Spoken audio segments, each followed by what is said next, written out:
Mid cap और small cap शेयरों में भले ही हो सुस्ती, लेकिन दिग्गजों में आ रही है शानदार रिकवरी और दिन के ऊपरी स्तरों पर फिर से पहुंचते हुए बाजार। इसका मतलब है कि आखिरी 1.5 घंटा रहेगा बेहद इंटरेस्टिंग और बेहद अहम। आप देख रहे हैं फाइनल ट्रेड जी बिजनेस के बंधन म्यूचुअल फंड स्टूडियो में। आप सबका स्वागत है। नमस्कार, मैं हूं अनिल सिंघवी और नमस्कार, मैं हूं दीपांशु भंडारी। तैयार हो जाइए, एक्शन आपको भरपूर आते हुए दिख रहा है। फर्स्ट हाफ अगर सुस्त था तो सेकंड हाफ में बाजार हो चुके हैं चुस्त, और इस एक्शन वाले बाजार में आपको क्या करना है ये जानेंगे अनिल जी के साथ। Good afternoon sir. Very very good afternoon. बढ़िया है दीप, फर्स्ट क्लास, चकाचक, कोई दिक्कत नहीं। इस पर आपसे बात करनी है। चलिए पहले बड़ी बातें ये कि शानदार रिकवरी आती दिख रही है निचले स्तर से ऊपरी स्तरों तक पहुंचते हुए बाजार दिन के हाईएस्ट लेवल के आसपास ट्रेड करते हुए हम निफ्टी और बैंक निफ्टी पर। इस वक्त निफ्टी 21,475 के आसपास है और बैंक निफ्टी 48,000 के बेहद करीब दिन का हाई है। शानदार रिकवरी आई है निचले स्तर से 350 अंकों की रिकवरी बैंक निफ्टी में आपको देखने को मिलेगी। एनर्जी और एफएमसीजी ये दो स्पेस ऐसी है जहां पर अच्छी मजबूती है। एफएमसीजी शेयर सेक्टोरल रोटेशन एकदम मतलब परफेक्ट थीम के तौर पर चलता हुआ दिख रहा है। सरकारी कंपनियों का इंडेक्स लाइफ हाई पर पहुंचता रहा है। न ये रुकेंगे, न थकेंगे, न झुकेंगे, न थमेंगे। ये है सरकारी कंपनियों के शेयर। आईटी, ऑटो, मेटल और रियल एस्टेट ये थोड़े आज प्रॉफिट बुकिंग का शिकार होते हुए दिख रहे हैं। डाउ फ्यूचर सपाट है, कोई डायरेक्शन नहीं दे रहे हैं और यूरोप को भी कोई काम करने का मूड आज नजर आ नहीं रहा है। लेकिन भारतीय बाजारों में एक्शन भरपूर है। दिग्गजों में रिकवरी शानदार लौटती दिख रही है। मिड कैप और स्मॉल कैप शेयर हल्के लाल निशान में इस वक्त आपको नजर आएंगे। थोड़ी बहुत प्रॉफिट बुकिंग का माहौल वहाँ पर है। फिर भी दीप एक अच्छी बात वो ये कि बढ़ने वाले शेयरों की संख्या है ज़्यादा।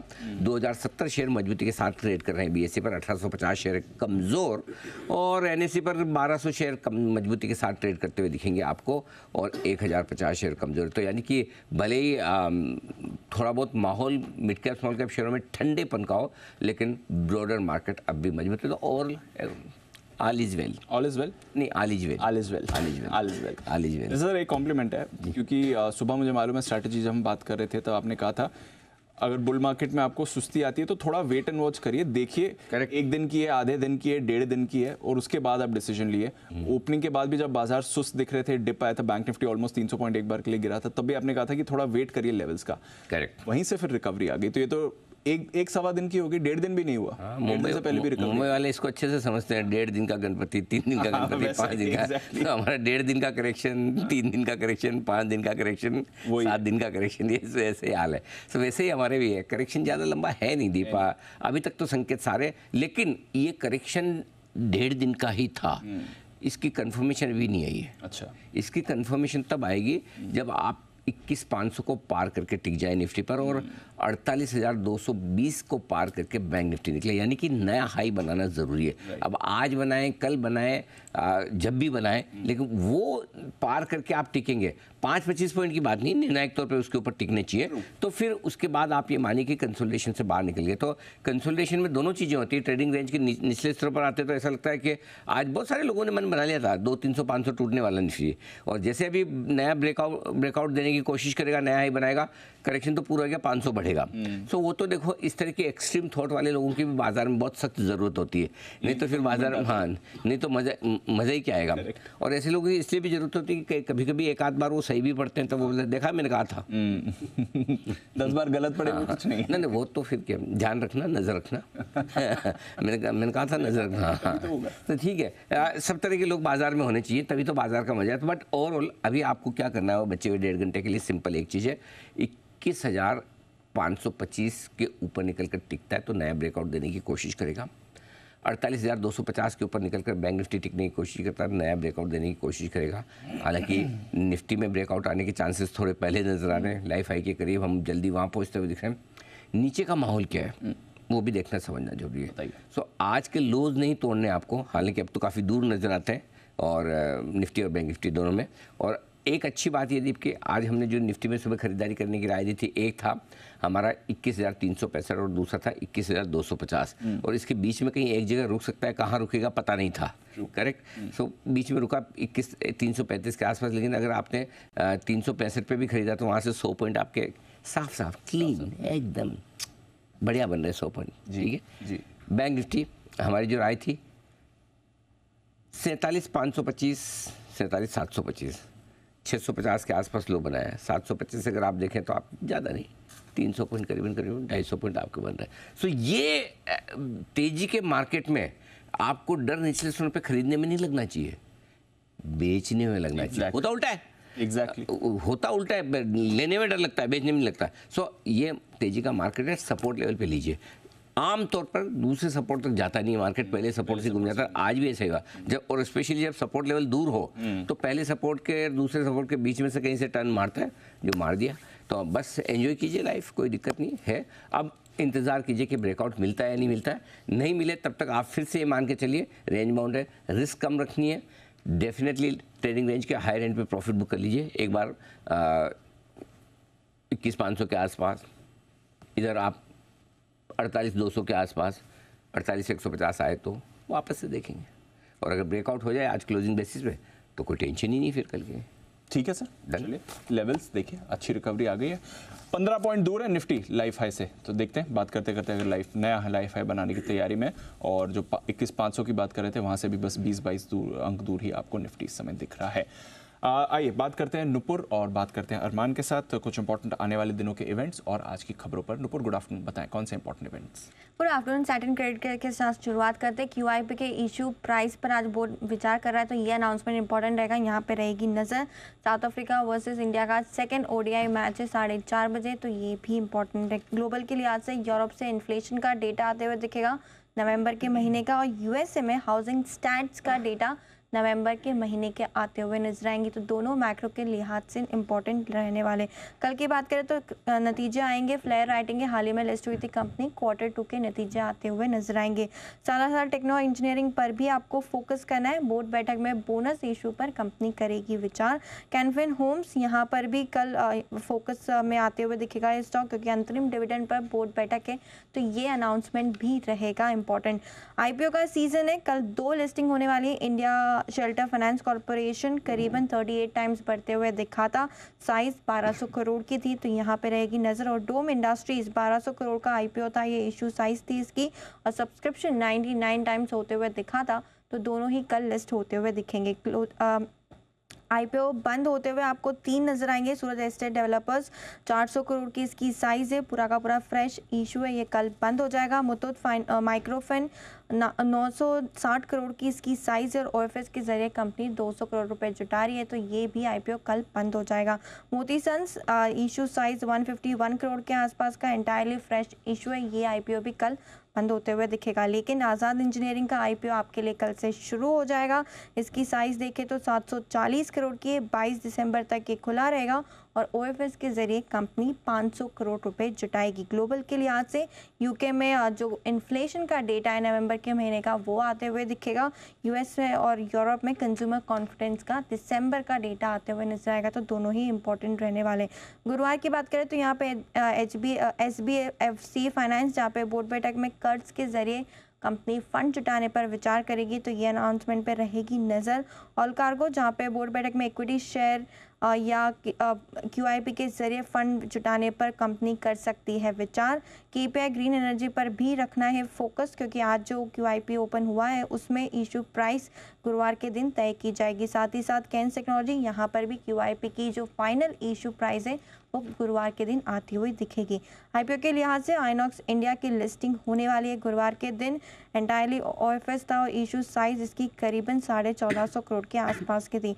IPO 3 आपको बंद होते हुए दिखेंगे जो आज शुरू हुए हैं। हैप्पी फोर्जिंग का IPO बंद हो जाएगा गुरुवार को। क्रेडो ब्रांड्स मार्केटिंग का भी IPO बंद होते हुए दिखेगा, और RBZ ज्वेलर्स का भी IPO गुरुवार के दिन बंद होता हुआ दिखेगा। और साउथ अफ्रीका वर्सेस इंडिया का भी थर्ड ODI मैच गुरुवार के दिन है 4:30 बजे। ग्लोबल के लिहाज से USA का Q3 का GDP डेटा भी आते हुए नजर आएगा। कहाँ तक बताइए, दूसरा मैच कब बताया, कब है? सर दूसरा तो आज है, हाँ, तीसरा गुरुवार को है। तीसरा एक दिन के गैप के बाद ही है। ओके, हाँ ट्यूसडे था, अच्छा आज है। ओके, चिंता मत करिए, आपसे मुश्किल सवाल नहीं पूछेंगे, वो कुशल के लिए रखें। वो कुशल के लिए किसके साथ है ये तो पता है ना? South Africa. वाह, इम्प्रेस्ड, वेरी नाइस। ओके जी, आइए अरमान बताएं कौन से खबरें आज की। Good afternoon. जी बिल्कुल, गुड आफ्टरनून। सबसे पहले कई सारे IPO अपडेट्स हैं। हैप्पी फॉर्जिंग की बात करें जिसका डे 1 है, ओवरऑल सब्सक्रिप्शन लगभग 98% बढ़ता हुआ दिखा है। रिटेल का हिस्सा 1.5 टाइम्स, NI का लगभग 100% पूरा बढ़ चुका है। RBZ ज्वेलर्स यहाँ पर ओवरऑल सब्सक्रिप्शन लगभग 1.2 टाइम्स बढ़ता हुआ दिखा है, रिटेल का हिस्सा 2.5 और NII की बात करें 18% यहाँ पर बढ़ता हुआ दिखा है। क्रेडो ब्रांड्स यहाँ पर भी डे वन है आज, टोटल सब्सक्रिप्शन 92% बढ़ चुका है, जिसमें रिटेल का हिस्सा 1.6 टाइम्स है, NII की बात करें 64% बढ़ता हुआ दिखा है। सूरज स्टेट यहाँ पर डे 2 चल रहा है, अभी तक अगर आप देखें 1.6 टाइम बढ़ चुका है, रिटेल का हिस्सा 2.6 टाइम्स है, QIB की अगर आप बात करें तो 12% के आसपास बढ़ चुका है। मुथूट माइक्रो फाइनेंस यहाँ पर भी डे 2 चल रहा है, ओवरऑल सब्सक्रिप्शन लगभग 2 गुना के आसपास बढ़ चुका है, रिटेल का हिस्सा 3 गुना बढ़ चुका है, NII की बात करें 1.4 टाइम्स बढ़ता हुआ दिख चुका है। और अंत में मोती सन्स ज्वेलर्स की अगर IPO अपडेट्स की बात करें तो वहाँ पर ओवरऑल सब्सक्रिप्शन ज़बरदस्त मिलता हुआ दिखा है, 34 गुना बढ़ता हुआ दिखा है, जिसमें रिटेल का हिस्सा 47 टाइम्स और QIB का भी 15% है। खबरों में सबसे पहले स्पाइसजेट, यहाँ पर आपको ध्यान रखना है क्योंकि गो फर्स्ट को खरीदने में दिलचस्पी दिखाई है। उसी के साथ साथ JSW स्टील सब्सिडरी, इनकी जो सब्सिडरी का इनको अधिकरण जो है वो पूरा किया है, अब 10% और अधिकरण पूरा कर दिया है, तो उसके चलते अभी उनके पास पूरी 100% हो गई है। वेदांता, यहाँ पर अगर आप बात करें बॉन्ड्स के जरिए लगभग 3,400 करोड़ कंपनी जुटाएगी। विजय डायग्नोस्टिक, इनके बात करें एक कंपनी है PH डायग्नोस्टिक, उसका 100% हिस्सेदारी पूरी खरीदेंगे और लगभग 135 करोड़ में खरीदेंगे। कैस्ट्रॉल इंडिया, सर्विस टैक्स मामले में इनको अगर आप देखें CSTAT में राहत नहीं मिली है, कंपनी का जो 82 करोड़ का क्लेम था उसको खारिज करते हुए दिखे हैं। जुबिलेंट फूड्स, यहाँ पर सुमन हेज एग्जीक्यूटिव्स VP और CFO वो नियुक्त होते हुए दिखे हैं, 1 मार्च 2024 से उनकी नियुक्ति प्रभावी होगी। JB केमिकल फार्मा, यहाँ पर अगर आप बात करें नोवार्टिस एजी के साथ इन्होंने करार किया है और ये अगर आप देखें मार्क लाइसेंस एक एग्रीमेंट के लिए करार करते हुए दिखे हैं। और ब्लॉक डील्स हैं, HDFC बैंक लगभग 14 लाख, नुवोको विस्तार 16 लाख और कैंपस एक्टिववेयर 13 लाख शेयरों के कई सौदे होते दिखे। ये है आपके लिए कुछ बढ़िया खबरें भी जो आती हुई दिख रही हैं। स्टॉक स्पेसिफिक एक्शन बाजार में इस समय अच्छा दिख रहा है, जबरदस्त होता हुआ दिख रहा है, डे हाई पर बाजार है, इससे बढ़िया मौका हो नहीं सकता। हमारे एक्सपर्ट्स को आमंत्रित करने का तैयार है बंसल जी, और लंबी छुट्टी के बाद कुणाल जी भी आज फिर से ज्वाइन करते हुए हमें और सुमित जी के साथ। धर्मेश कांत साहब, हिमांशु गुप्ता जी और वागले साहब का भी बहुत बहुत स्वागत है आपका क्लोजिंग शो में। कुणाल जी, विशेष करके हमने आपके आगमन की खुशी में ही हमने ये सारे मार्केट को डे हाई पर लाए हैं और उसके ऊपर हम आपसे चर्चा करेंगे, लेकिन उससे पहले एक बिल्कुल वागले साहब के लिए है वागले का वंडर।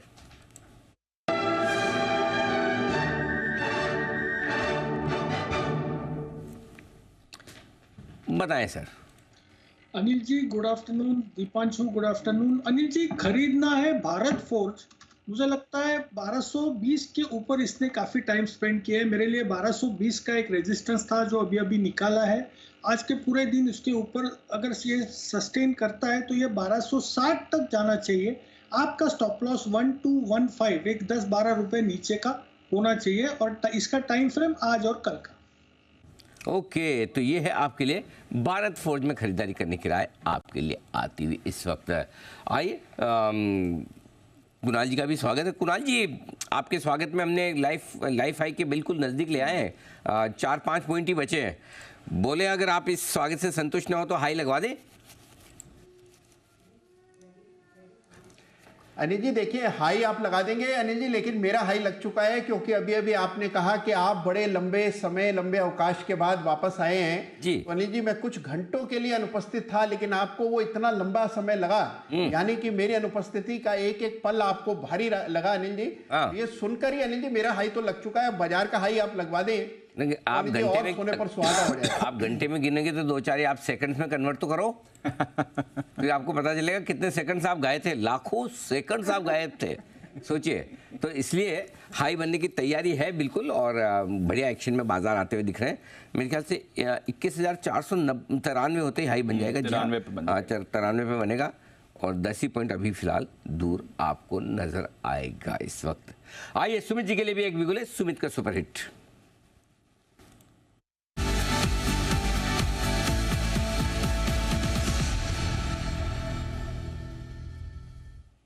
बताएं सर। गुड आफ्टरनून अनिल जी। अनिल जी, बाय का स्टॉक रडार पे आया है। एफएमसीजी सेक्टर के स्टॉक्स के अंदर एक एक करके मोमेंटम बन रहा है। तो जो स्टॉक अभी मेरे रडार पे आया है उसका भाव चल रहा है 548 रुपए, 548 रुपए 25 पैसे। 548.25 का अभी भाव है।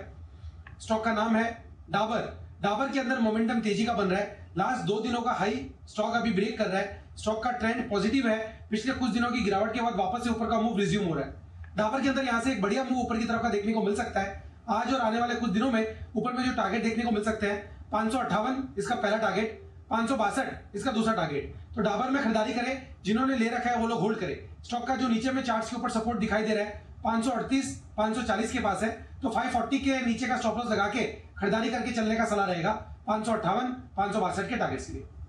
558 562 दो टारगेट के लिए खरीदे डाबर। आए गुप्ता साहब को क्या पसंद है जरा जान लेते हैं। बिगुल हिटमैन हिमांशु।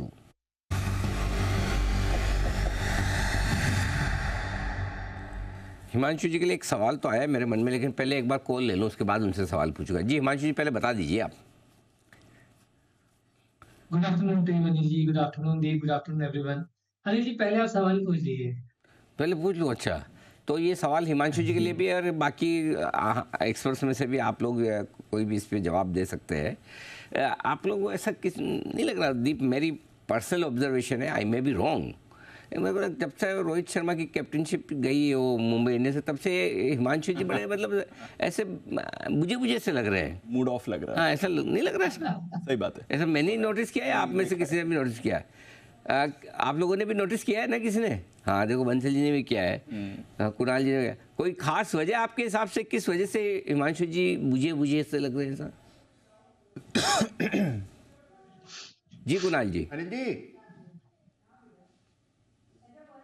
अनिल जी देखिए, मैंने तो हिमांशु जी को संदेश भी भेजा था कि हिमांशु जी आप आइए, आपको आपके साथ पार्टी में हम लोग जुड़ेंगे, पार्टी का बिल आप दीजिएगा तो आपको थोड़ा सा अच्छा लगेगा, थोड़ा हल्का लगेगा, राहत महसूस करेंगे और आपके सारे दुखड़े भी हम सुन लेंगे। तो अनिल जी मेरा तो खुला न्योता था, अभी तक उन्होंने स्वीकार नहीं किया। अनिल जी शायद बंसल जी की राह देख रहे हो, मान लो। अनिल जी बिल्कुल मैं मिल करके उनसे अनिल जी पार्टी लेकर के पूरी जानकारी आपको जल्दी पहुंचाऊंगा। हिमांशु जी मान लो, देखो आपका मन हल्का हो ना हो, पार्टी देने के बाद जेब जरूर हल्की हो जाएगी। कुछ ना कुछ तो कुणाल जी आपका हल्का कर ही देंगे।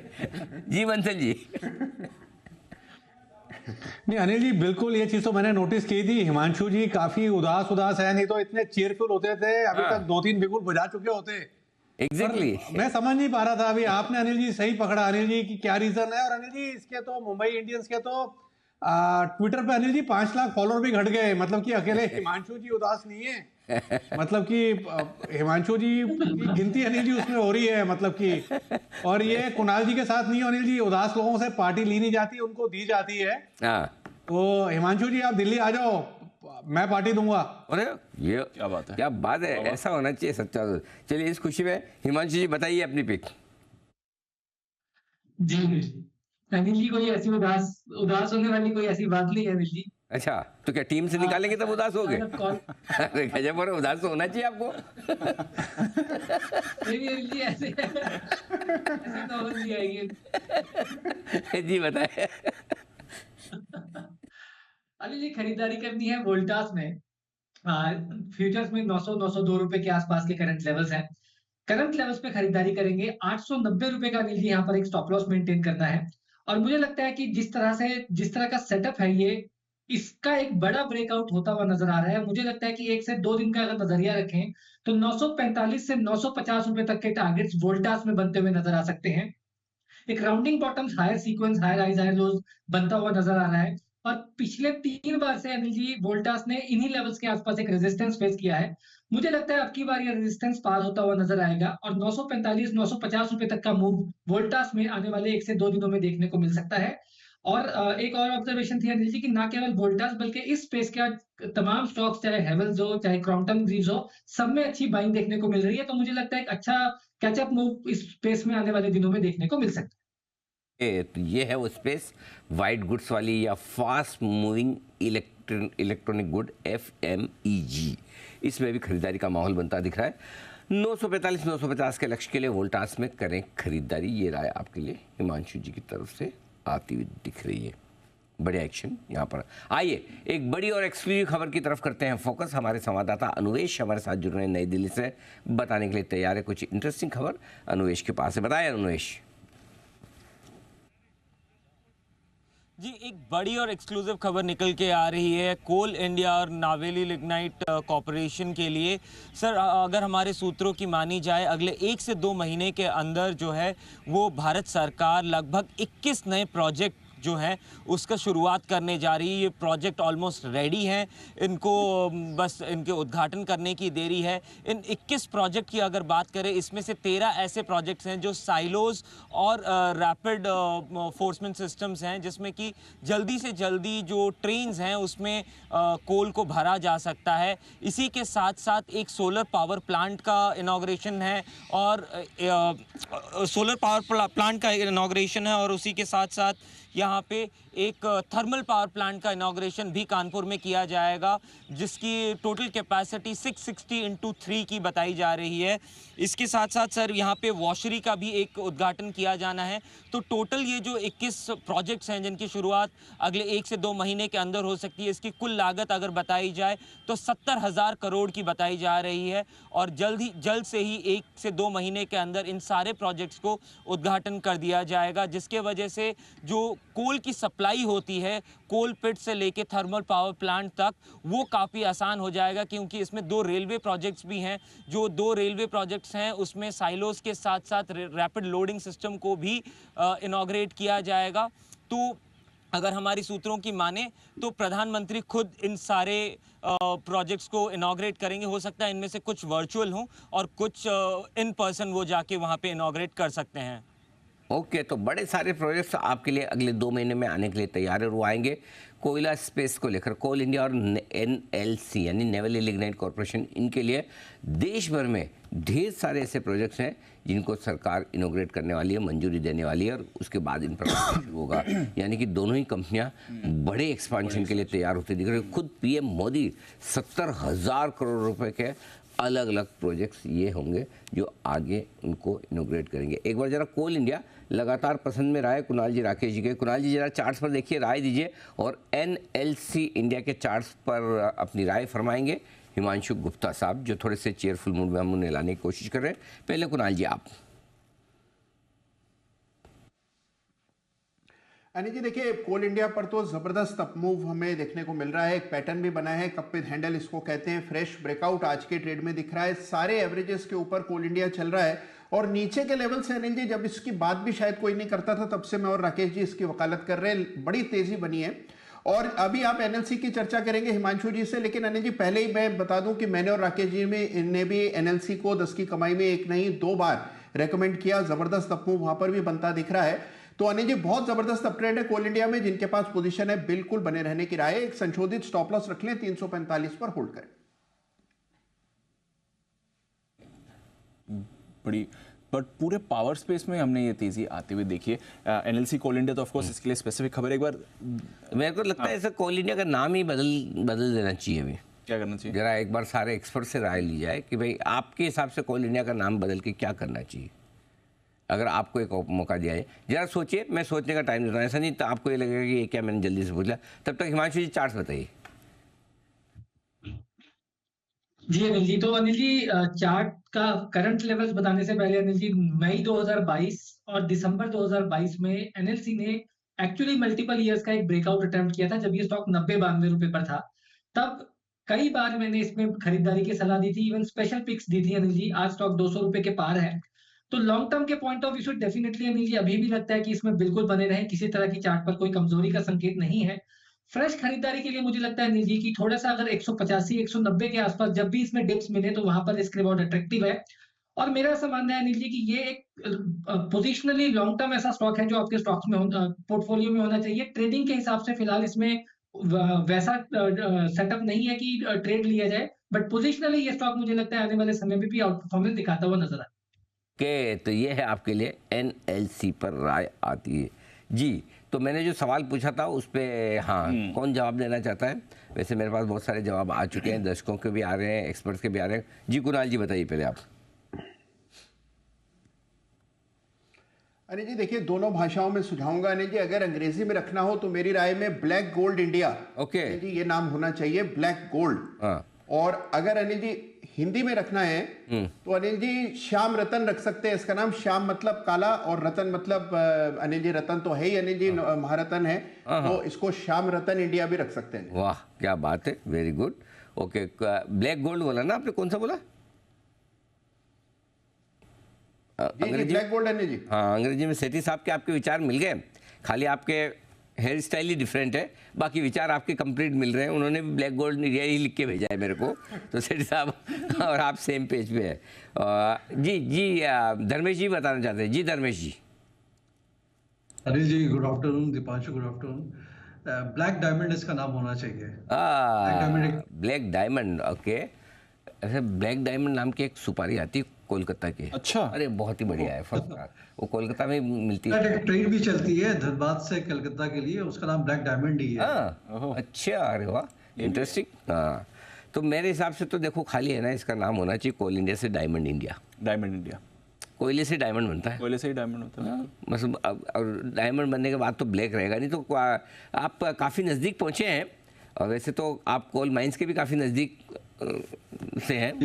धनबाद से ही है? धनबाद से ही है। धनबाद से ही है ना? जी अनिल जी, धनबाद से। पूरा प्रोसेस मालूम। हाँ, तो डायमंड इंडिया होना चाहिए। अगर आप भी सहमत है कि वाकई में कोल इंडिया ने जिस तरह का रिटर्न दिया है इन्वेस्टर्स को, डिविडेंड तो भर भर के देता ही है। डिविडेंड के साथ साथ आप सोचिए जो कमाई हुई है लोगों की 350 पौने 400 रुपये, और हमारे एक्सपर्ट्स ने बार बार लगातार यहाँ रिकमेंड किया है। ओके, तो ब्लैक गोल्ड पे के नाम पे विश्वेश जी ने बहुत भारी आपत्ति ली है कुणाल जी आपके खिलाफ, और उन्होंने कहा है कि ये तो कच्चे तेल का नाम है क्रूड ऑयल का, तो इसलिए वो भी डायमंड इंडिया के साथ ही जाना चाहते हैं। विश्वेश जी ठीक है, आप मेरे साथ आ रहे हैं, आ जाइए, कोई टेंशन नहीं। ओके, चलिए तो आइए, ये है आपके लिए एनएलसी और कोल इंडिया पर विशेष खबर। अगले 2 महीने बड़े एक्शन पैक रहेंगे इन कंपनियों के लिए। बिल्कुल, तो यहाँ पर अच्छा एक्शन भी आपको बनते हुए दिख रहा है। इस बीच कोशिश कर रहा है बाजार नए हाई छूने की, वही 7-8 पॉइंट दूर आ जाता है, उसके बाद अटेम्प्ट हो रहा है, देखते हैं अभी टच होता है। बैंक निफ्टी से सपोर्ट नहीं मिल रहा, अगर बैंक निफ्टी सपोर्ट कर देना तो बड़ा आराम से काम हो जाए। Let's see. चलिए तब तक सुमित जी के पास चलते हैं और लेते हैं एक सुमित का सुपर हिट।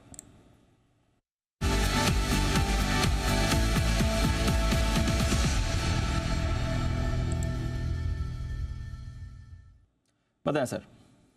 दीपांशु, बाय का स्टॉक रडार पे आया है। स्टॉक का अभी भाव चल रहा है 158.25। 158 रुपए 25 पैसे का अभी भाव है। स्टॉक का नाम है फेडरल बैंक। फेडरल बैंक के अंदर मोमेंटम तेजी का बन रहा है, और वैसे भी स्टॉक का स्ट्रक्चर तेजी का ही है। कुछ दिनों की गिरावट के बाद वापस से इसने लोअर लेवल से रिबाउंड किया है, और अभी ये डे हाई के आसपास ट्रेड कर रहा है। फेडरल बैंक यहाँ से एक बढ़िया मूव दिखाने को तैयार है। स्टॉक का जो नीचे में चार्ट्स के ऊपर सपोर्ट दिखाई दे रहा है 156 के पास है, तो रिस्क रिवॉर्ड रेशियो और स्टॉप लॉस भी छोटा सा बैठ रहा है। 155 के स्टॉप लॉस से फेडरल बैंक में खरीदारी करके चलने का सलाह रहेगा। यहां से ऊपर में जो टारगेट देखने को मिल सकते हैं 162 पहला टारगेट, 165 दूसरा टारगेट। तो 155 के स्टॉप लॉस से खरीदारी करें 165 के टारगेट्स के लिए। ओके, तो ये है आपके लिए खरीदारी करने की राय 165 के टारगेट के लिए। फेडरल बैंक सुमित जी का एक ओल्ड फेवरेट है जो इस समय मूव करते हुए दिख रहा है। लार्ज बैंक्स में उतनी मूव नहीं आ रही, वरना अभी तक हम देख लेते 21,500 निफ्टी क्रॉस कर दिया होता। खैर अभी कोशिश कर रहा है निफ्टी नया हाई छूने की, बार-बार उसी के आसपास। आइए तब तक आइए मुलाकात की जाए सेठी साहब से। वक्त है सदाबहार सेठी साहब की शॉर्ट टर्म पिक्स का।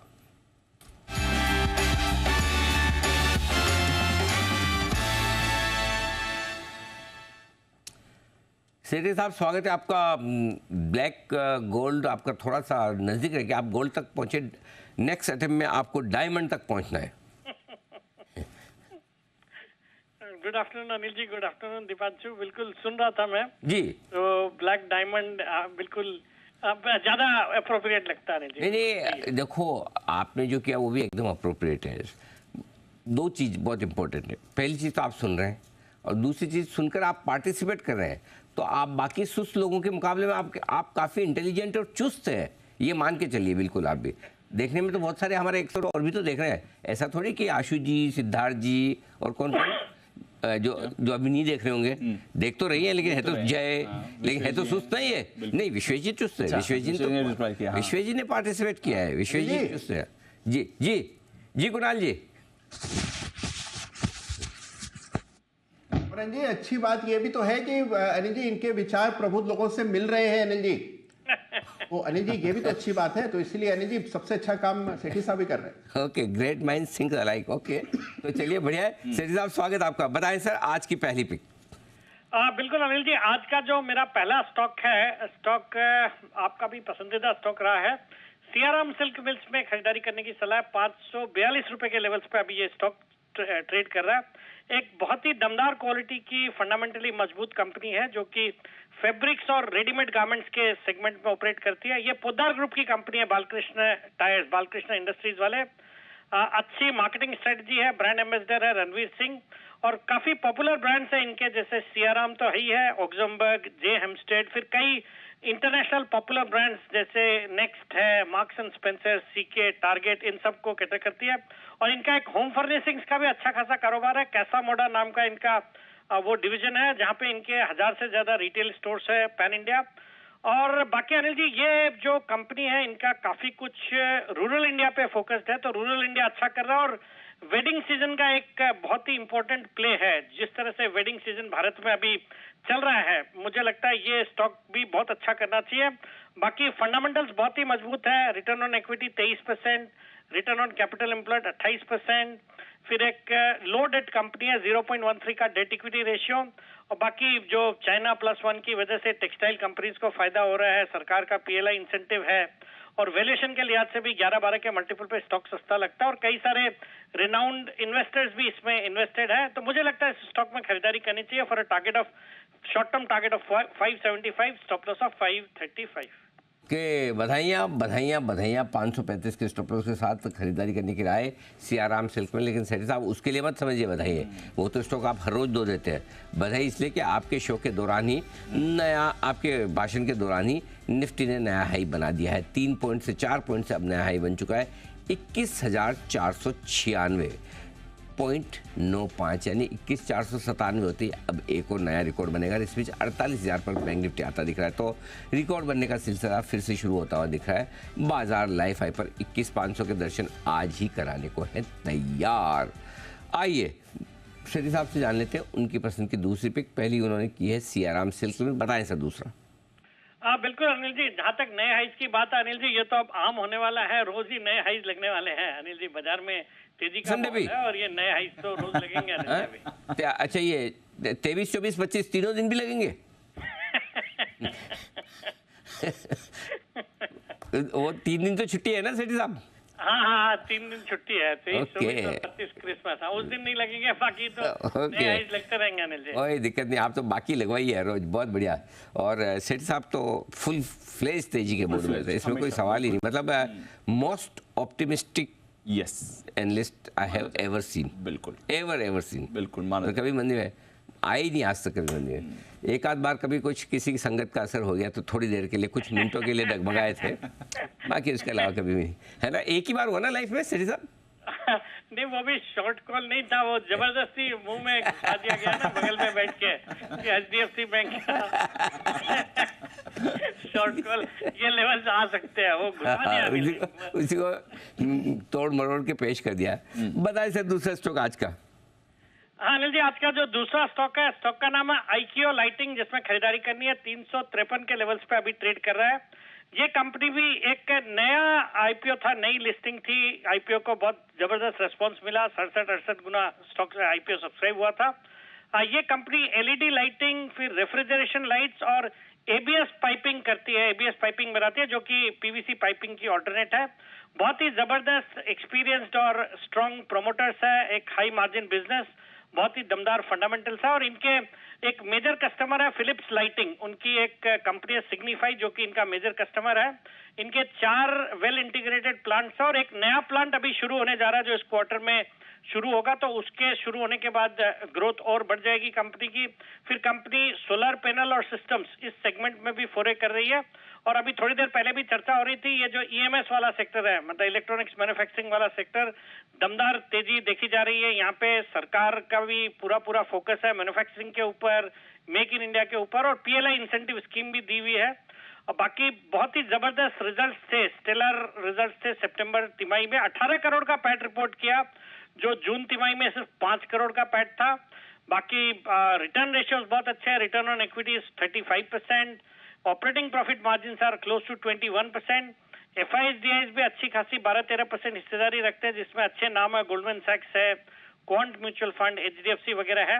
मुझे लगता है स्टॉक को बिल्कुल इन लेवल्स पे खरीदना चाहिए। 375 का शॉर्ट टर्म टारगेट है, 345 का स्टॉप लॉस रखना। ओके, तो ये है आपके लिए IQ लाइटिंग, जहां पर खरीदारी करने की राय 345 के स्टॉप लॉस के साथ 375 का टारगेट। इतिहास में पहली बार 21,500 के दर्शन आपने कर लिए होंगे, नहीं किए तो अभी कर लीजिए। 21,595 ये है अब नया लाइफ हाई निफ्टी के लिए बनता हुआ दिख रहा है। और ये एक और इतिहास बनता हुआ दिख रहा है सेंसेक्स पर 71,605, ये पुराना ये नया हाई बनता हुआ दिखा है। 71,612 हो गया है, 71,612 ये बना है आपके लिए नया हाई सेंसेक्स पे भी। तो सेंसेक्स और निफ्टी दोनों ने नया हाई बनाया है। बधाइयाँ बधाइयाँ, बहुत बहुत बधाइयाँ। 71,600 के पार निकलता हुआ पहली बार सेंसेक्स 71,550 के आसपास का हाई था, 50 पॉइंट के मार्जिन से नया हाई बनाया है। और लगभग 7-8 पॉइंट के लेवल से निफ्टी ने भी नया हाई बनाया है। 21,500 के पार निकलता हुआ निफ्टी भी, पार तो नहीं उसके आसपास आता हुआ दिखा है, बड़े क्रूशियल लेवल के आसपास आता हुआ निफ्टी भी। 40,000 बैंक निफ्टी बिल्कुल दोनों लेवल्स जो आप बात कर रहे थे अभी थोड़ी देर पहले दोनों आ गए। तो आइए स्ट्रैटेजी भी समझे जाए जैसे कि अब डेटा क्या कह रहा है, ये जो दोनों बड़े लेवल्स आ चुके हैं।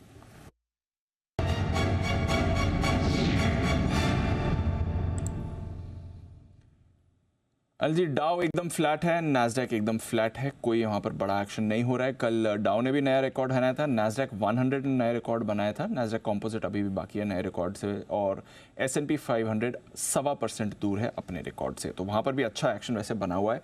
यूरोप में भी ठीक ठाक कारोबार है, थोड़ा फ्रांस कमज़ोर है, UK और जर्मनी मजबूत दिख रहे हैं। कच्चा तेल दायरे में है, एशिया भी ठीक ही था, सिर्फ एक रुपए ने आज मूड बिगाड़ा है, 13 पैसे रुपया कमज़ोर हुआ है, तो वहाँ से थोड़ा मूड खराब है। अदरवाइज तो हम रिकॉर्ड हाई पर बैठे हैं। अनिल जी बताएं क्या करना है सर।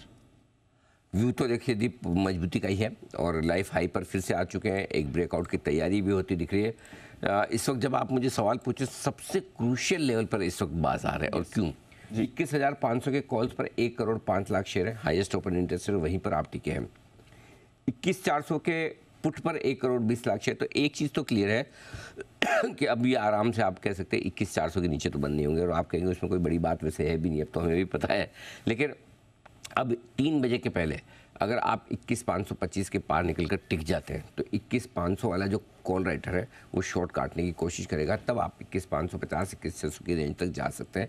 ये अपसाइड निफ्टी में बन सकती है। तो लेकिन 3 बजे तक थोड़ा सा इंतजार करें, ब्रेकआउट हो जाए। आमतौर पर जहाँ कॉल राइटिंग काफ़ी खड़ी है 25-50 पॉइंट का एक हल्का सा छोटा मुंह आता है, वापस ठंडा हो जाता है। तो ओवरऑल ये थोड़ा सा वेट एंड वॉच कर लें, बट व्यू डेफिनेटली करेक्शन के बाद तेजी का ही बनता हुआ दिख रहा है। तो इसलिए हम सुबह बात भी कर रहे थे कि आज कोई भी ट्रेड लेने में हड़बड़ी जल्दबाजी मत कीजिए। पहले ऊपर आए तो बेचिए, पहले नीचे आए तो लीजिए, और पहले आपको नीचे वाला ट्रेड मिला, करेक्शन भी जल्दी आपकी उम्मीद से पहले और ज़्यादा फास्ट रिकवरी आ गई, ये तेजी का बुल मार्केट का साइन है। बैंक निफ्टी 47,650 से 48,000, 350 पॉइंट की शानदार रिकवरी है। जहाँ पर आप हैं 48,000, यहीं पर हाईएस्ट ओपन इंटरेस्ट कॉल्स पर है 56 लाख शेयरों का। सो 48,075 के पार निकल कर टिकेगा बैंक निफ्टी तो 48,000 का कॉल राइटर शॉर्ट काटना शुरू करेगा, अभी नहीं करेगा। सो इसमें सिंपल डेटा ये बता रहे हैं दीप, 47,800 47,900 इस 100 पॉइंट की रेंज में सपोर्ट है और 48,000 के आसपास। तो अभी भी 200 पॉइंट की रेंज ही बैंक निफ्टी दिखा रहा है। ऊपर में 48,000 48,075, नीचे में 47,800 के आसपास का support. So wait and watch करिए, तेजी करने का मन होगा भी, करना भी है तो पहले निफ्टी में करना है, वहाँ से रिकवरी के संकेत पहले मिलेंगे। 21,525 21,550 तक एक बार देखते हैं जाता है या रुकता है, क्योंकि ऑप्शन डेटा काफ़ी स्ट्रॉन्ग बने रहे। 3 बजे तक इन लेवल्स को पार करने का इंतजार कीजिए बस। बट आ गए एक बार के लेवल, आ गए, लेकिन पार करके और क्या ट्रेडिंग रेंज के हाई रेंज पे आप Exactly. तो हाई रेंज से थोड़ा रिकवर अगर नीचे आना है तो भी यही सही जगह, और ब्रेकआउट देना है तो थोड़ा सा वेट करें, प्रीएम्प्ट करने की कोशिश मत करें। सुबह भी मैं आपको यही कह रहा था, प्रीएम्प्ट मत कीजिए, एक दिन वेट करिए, और अभी भी यही कर रहा हूँ, प्रीएम्प्ट मत कीजिए, ब्रेकआउट होने दीजिए तब लीजिए या सपोर्ट पे लीजिए। ओके, ये है अनिल जी की राय। इस समय इंपॉर्टेंट लेवल्स पर है बाजार। आइए चार्ट कॉर्नर का एक बिगुल राकेश जी कुणाल जी के लिए।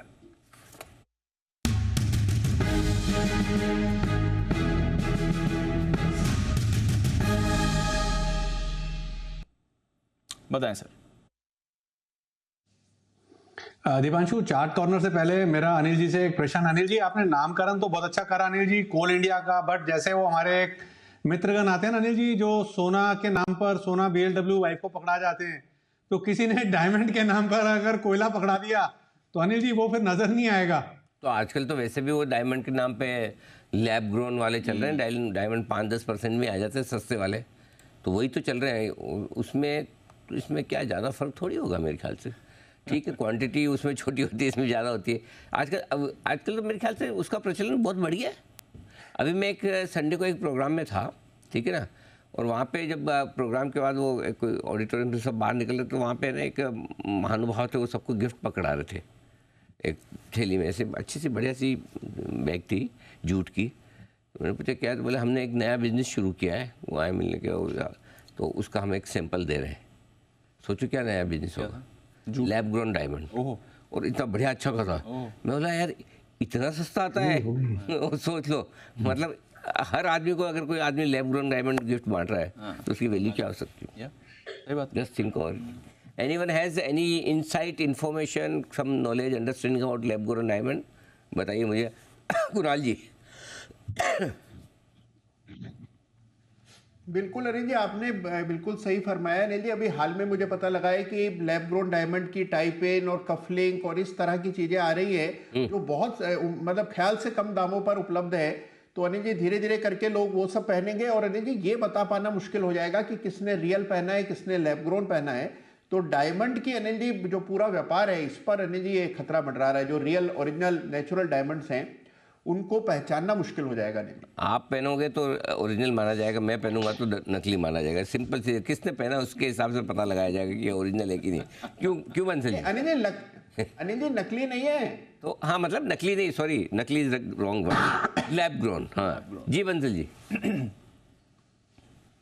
नहीं अनिल जी देखिए, इतना भी अनिल जी सस्ता नहीं है। प्लस अनिल जी मैं इसमें कमेंट नहीं करूंगा, आपसे शब्दों में नहीं जीत सकते आप। तो जैसे क्रिकेट पे सवाल करते हो अनिल जी, उसके बाद पिच पे भी कर लोगे, हवा का रुख पे कर लोगे। अनिल जी इतना मालूम है कि जो ये कोल इंडिया वाला कोला अनिल जी ये तोल के मिलता है, वो कैरेट के हिसाब से मिलता है, इतना भी सस्ता नहीं है अनिल जी। लेकिन कुछ भी कह लो अनिल जी, कुणाल जी पहनेंगे तो भी अनिल जी असली लगेगा, ऐसा नहीं है कि वो लगेगा कि लैब ग्रोन। कुणाल जी का तो असली माना जाएगा, उसमें कोई सवाल ही नहीं है। कुणाल जी पहने और कोई नकली सोच।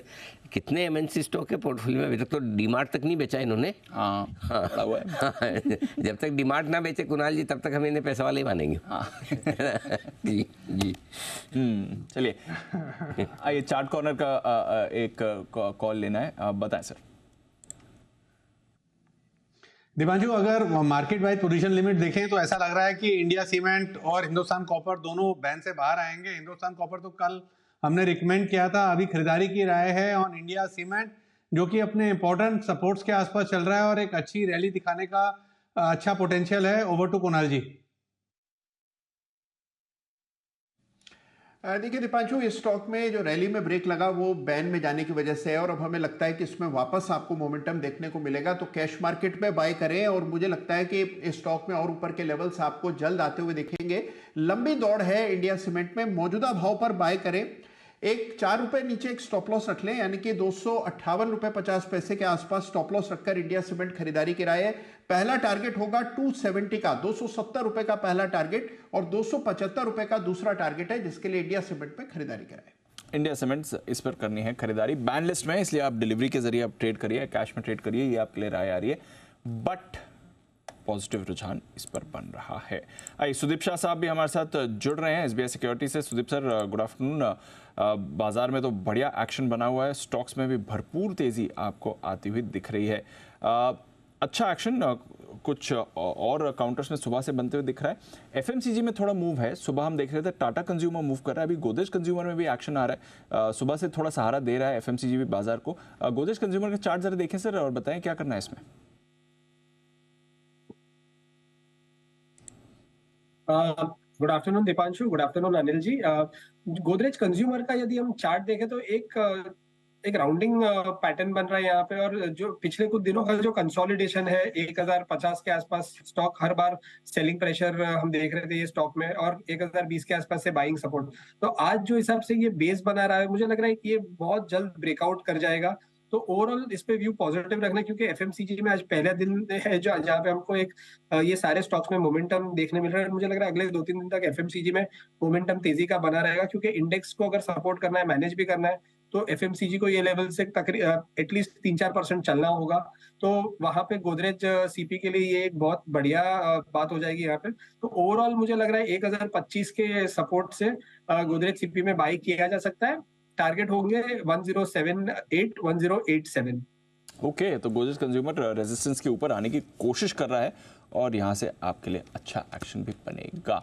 इस बीच पावर स्पेस पर पूरा फोकस है, ट्रांसफॉर्मर्स एंड रेक्टिफायर्स, इस पर रखिए नजर। 200 का लेवल छूने की तैयारी में। पावर ग्रिड से 237 करोड़ का ऑर्डर कंपनी को मिला है और स्टॉक में भी आप 6.5% का उछाल देख रहे हैं। यूजुअली ज़्यादा डिस्कस होता नहीं है, पावर सेक्टर का ही एक काउंटर है ट्रांसफॉर्मर्स एंड रेक्टिफायर्स, बट इस समय मूवमेंट आपको दिखा रहा है। 15 महीने में ये ऑर्डर पूरा करना होगा। 7-7.25% की तेजी अब इस काउंटर पर बन रही है। आइए जरा धर्मेश जी से भी बात करते हैं। धर्मेश जी, अभी हम बात कर रहे थे कोल इंडिया, एनएलसी इंडिया की भी बड़े थर्मल प्रोजेक्ट्स भी लग रहे हैं। रिन्यूएबल क्षमता में तो हम देख ही रहे हैं, रोज विस्तार हो रहा है। इस समय पावर या पावर से जुड़े स्टॉक्स में अगर पैसे लगाने हैं तो अपॉर्चुनिटी कहाँ है सर? देखिए, पूरे सेक्टर में ये अपॉर्चुनिटी है। जिस तरीके से सरकार इसमें खर्चा कर रही है और जितनी एग्रेसिव हो गई है कि इवन प्राइवेट प्लेयर्स भी काफ़ी एग्रेसिव हो गए हैं पावर सेक्टर को लेकर के, और डिमांड भी है। अभी भी जो पर कैपिटा कंजम्पशन है पावर का इंडिया में ऑलमोस्ट 1/3 है ग्लोबल एवरेज का, और यूएस से कंपेयर करें तो 1/10 है, जबकि पॉपुलेशन हमारी काफ़ी ज़्यादा है। तो मुझे लगता है कि 10% के आसपास अभी जो डेटा था कोर्स इंडस्ट्रीज का, वहाँ भी इलेक्ट्रिसिटी ग्रोथ देखने को मिल रहा है, वो कंटिन्यूड रहेगा। और जो कैपेसिटी एक्सपेंशन हो रहे हैं, जिस तरीके से लोगों के लाइवलीहुड में इजाफा हो रहा है कि घर में पहले एक एसी हुआ करता था, अब 3-4 एसी लगने लग गए हैं, तो ये तो चलता रहेगा और कैपेसिटी एक्सपेंशन भी काफ़ी है। तो मुझे लगता है कि पूरा बास्केट बाई करना चाहिए। कोल इंडिया तो खैर चल ही रहा है, जो कि इनपुट सप्लाई है, और गवर्नमेंट ने कहा भी कि 80 गीगावाट का एक्स्ट्रा थर्मल पावर प्लांट भी लगाना पड़ेगा, अपार्ट फ्रॉम जो 300 गीगावाट की सोलर एंड रिन्यूएबल एनर्जी की कैपेसिटी की बात करें। यहाँ पर जेएसडब्ल्यू एनर्जी काफ़ी बेहतरीन लगता है। एंसिलरी प्ले में हिताची इंडिया लिमिटेड है, वो भी काफ़ी अच्छी प्ले है पावर सेक्टर के लिए, जहाँ पर ट्रांसफार्मर, सौर कैपेसिटर, इंसुलेटर से सारी बनाते हैं। तो बास्केट प्ले करना चाहिए।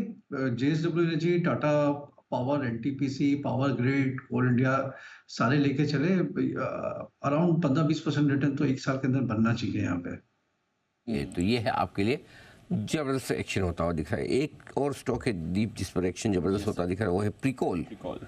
ओहो, क्या गजब, ये स्टॉक भी दौड़ लगाता हुआ दिखा रहा है। हमारी टीम हमें बता रही कि इस स्टॉक में जबरदस्त रिटर्न आए हैं। यस सर, ये हमारा SIP स्टॉक रहा है 13 जुलाई 2021 को, यानी ये समझ लीजिए 2.5 साल में ये करीबन 3.5 गुना हो गया। एक सेकंड, हमने इसको 99 रुपये में रिकमेंड किया था और आज 364, लगभग 4 गुना होने की तैयारी में, 3.5 गुना से ज़्यादा हो गया। तो 99 का 360 रुपये, बहुत बढ़िया मूव है ये सर। अच्छे मूव आते दिखे। ये सारे स्टॉक हैं जो बढ़िया एक्शन में आपको दिख रहे हैं। एक्शन में दिख रही है एक और स्पेस, फार्मा शेयरों की, डायग्नोस्टिक शेयरों की, पैथ लैब वाले शेयरों की। क्यों आज यहाँ एक्शन किस वजह से? नूपुर हमारे साथ तैयार बताने के लिए। नूपुर जी बताइए। बिल्कुल सर, कंपनीज के लिए पॉजिटिव है, लेकिन हम सब के लिए थोड़ी सी नेगेटिव खबर है, क्योंकि कोविड के जो मामले बढ़ते हुए नजर आ रहे हैं, वो चिंता का कंसर्न बनता हुआ दिख रहा है। स्टेट एडवाइजरी सामने आ रही है, सेंटर और स्टेट दोनों की हेल्थ मिनिस्ट्री यहाँ पे एक्टिव होती हुई आपको दिखेगी। कोविड के जो मामले बढ़ते हुए नजर आ रहे हैं, उसकी वजह से चिंता थोड़ी यहाँ पे बढ़ती हुई नजर आ रही है। नया जो वेरिएंट मिला है, उसके बाद स्टेट हेल्थ मिनिस्ट्रीज ने एडवाइजरी जारी की है। कर्नाटका ने स्पेशली कहा है कि जो 60 ईयर से अबाव सीनियर सिटीजन्स हैं, उन्हें अब मास्क लगाना कंपलसरी होगा। जिनकी कोमोबिलिटीज़ वाली बीमारियां, उन्हें भी मास्क लगाना कंपलसरी होगा। डिटेलिंग में जो टेस्ट है वो किए जाएंगे, जहां पे सीवियर केसेस भी सामने आ रहे हैं। केरल में अभी 2000 से ज़्यादा एक्टिव केसेस कोविड के पाए गए हैं। कर्नाटका में भी यहाँ पे बढ़ता हुआ दिख रहा है, जिसके चलते जहाँ पे सीवियर केस सामने आए हैं, वहाँ पे ये कहा गया कि आप जो टेस्टिंग है उसे बढ़ाएं। टेस्टिंग बढ़ाने के बाद उन्हें सेंट्रल लैब में भेजे जाएं, ताकि जो नया वेरिएंट है उस पर और डिटेल सामने आती हुई दिखे। कल एक इम्पॉर्टेंट बैठक होने वाली स्टेट हेल्थ मिनिस्ट्री और जो सेंटर के हेल्थ मिनिस्ट्री है, इनकी, जहाँ पे समीक्षा की जाएगी कोविड की स्थिति को लेके। साउथ में फिलहाल केसेस बढ़ रहे हैं और यही एडवाइजरी दी गई है कि मास्क लगाएं 60+ ईयर्स के ऊपर वाले लोग, और जो टेस्ट है वो बढ़ा दिए गए हैं। और साथ ही साथ वहाँ पे जो टेस्ट में सीवियर केसेस आएंगे, उसे सेंट्रल लैब भी भेजा जाएगा फर्दर इनपुट के लिए, ताकि नए वेरिएंट पे और पता चल सके। ओके, तो ये है कोविड के नए वेरिएंट से सरकार सतर्क है। और जैसा नूपुर बता रही कि 60 साल से ज़्यादा उम्र के लोगों के लिए मास्क पहनना जरूरी है। कर्नाटका की एडवाइजरी है। क्यों ऐसा क्यों? वागले साहब, 60 साल के ऊपर के लोगों के लिए ही ऐसा क्यों जरूरी? कोई ऑब्जेक्शन आपकी तरफ से? अनिल जी, और 3 साल तक तो कोई टेंशन नहीं है। क्या बात कर रहे हो? अभी तक आप 60 के नहीं हुए सर? नहीं अनिल जी, बिल्कुल नहीं। क्या बात है, आपके अनुभव से तो हम आपको 70 प्लस का समझ के चल रहे थे। जिस मैच्योरिटी के साथ आपकी कॉल्स और आपकी वो क्या बोलना चाहिए एडवाइस आती है, हाँ, हम तो सोच रहे 70 प्लस तो हो गए होंगे। और मैं भी आजकल तो क्या है कि यंग दिखने के बहुत सारे तरीके, जैसे जैन साहब को देखिए आप, जितने दिखते उतने हैं नहीं वैसे। हमने सोचा वागले साहब भी वही ट्रेंड फॉलो करते होंगे, तो इसलिए लगा। बट 57 तो काफ़ी कम यंग है। हाँ, हम तो एक जनरेशन पहले वाला मान रहे थे। सच मान लेंगे क्यों? कुणाल जी, आपको क्या लगता है, सही है उम्र वागले साहब की 57 साल? अनिल जी थोड़ा वागले जी से नेगोशिएट करिए। अनिल जी अगर 60 के ना भी हो तो अनिल जी ये तो मान ही लेंगे कि 60 के इनका जन्म ईयर जो है, बर्थ ईयर, वो 60 है, ये मान ले कम से कम। हाँ, ये भी चलेगा। ये चलेगा। बहुत ही बढ़िया।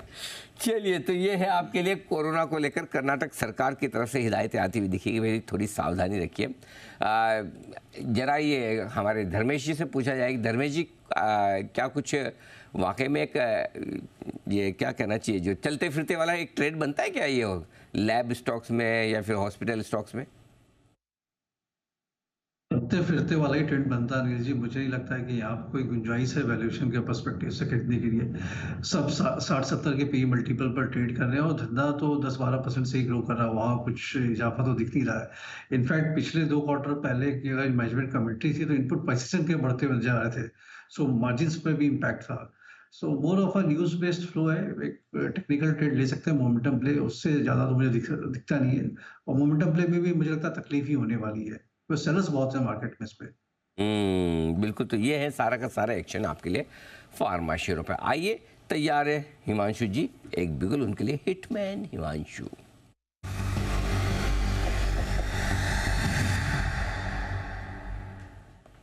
बताएं सर।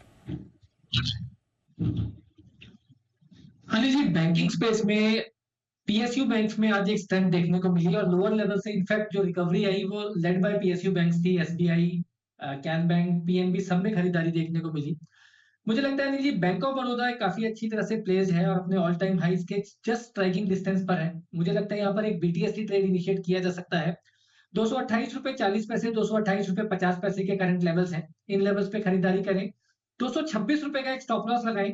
मुझे लगता है 232 235 रुपए तक के टारगेट्स बैंक ऑफ बड़ौदा में कल तक देखने को मिल सकते हैं। तो एक long trade BTST trade initiate करके चलने की सलाह रहेगी। बैंक ऑफ बड़ौदा में मुझे लगता है एक अच्छी तेजी यहाँ से देखने को मिल सकती है।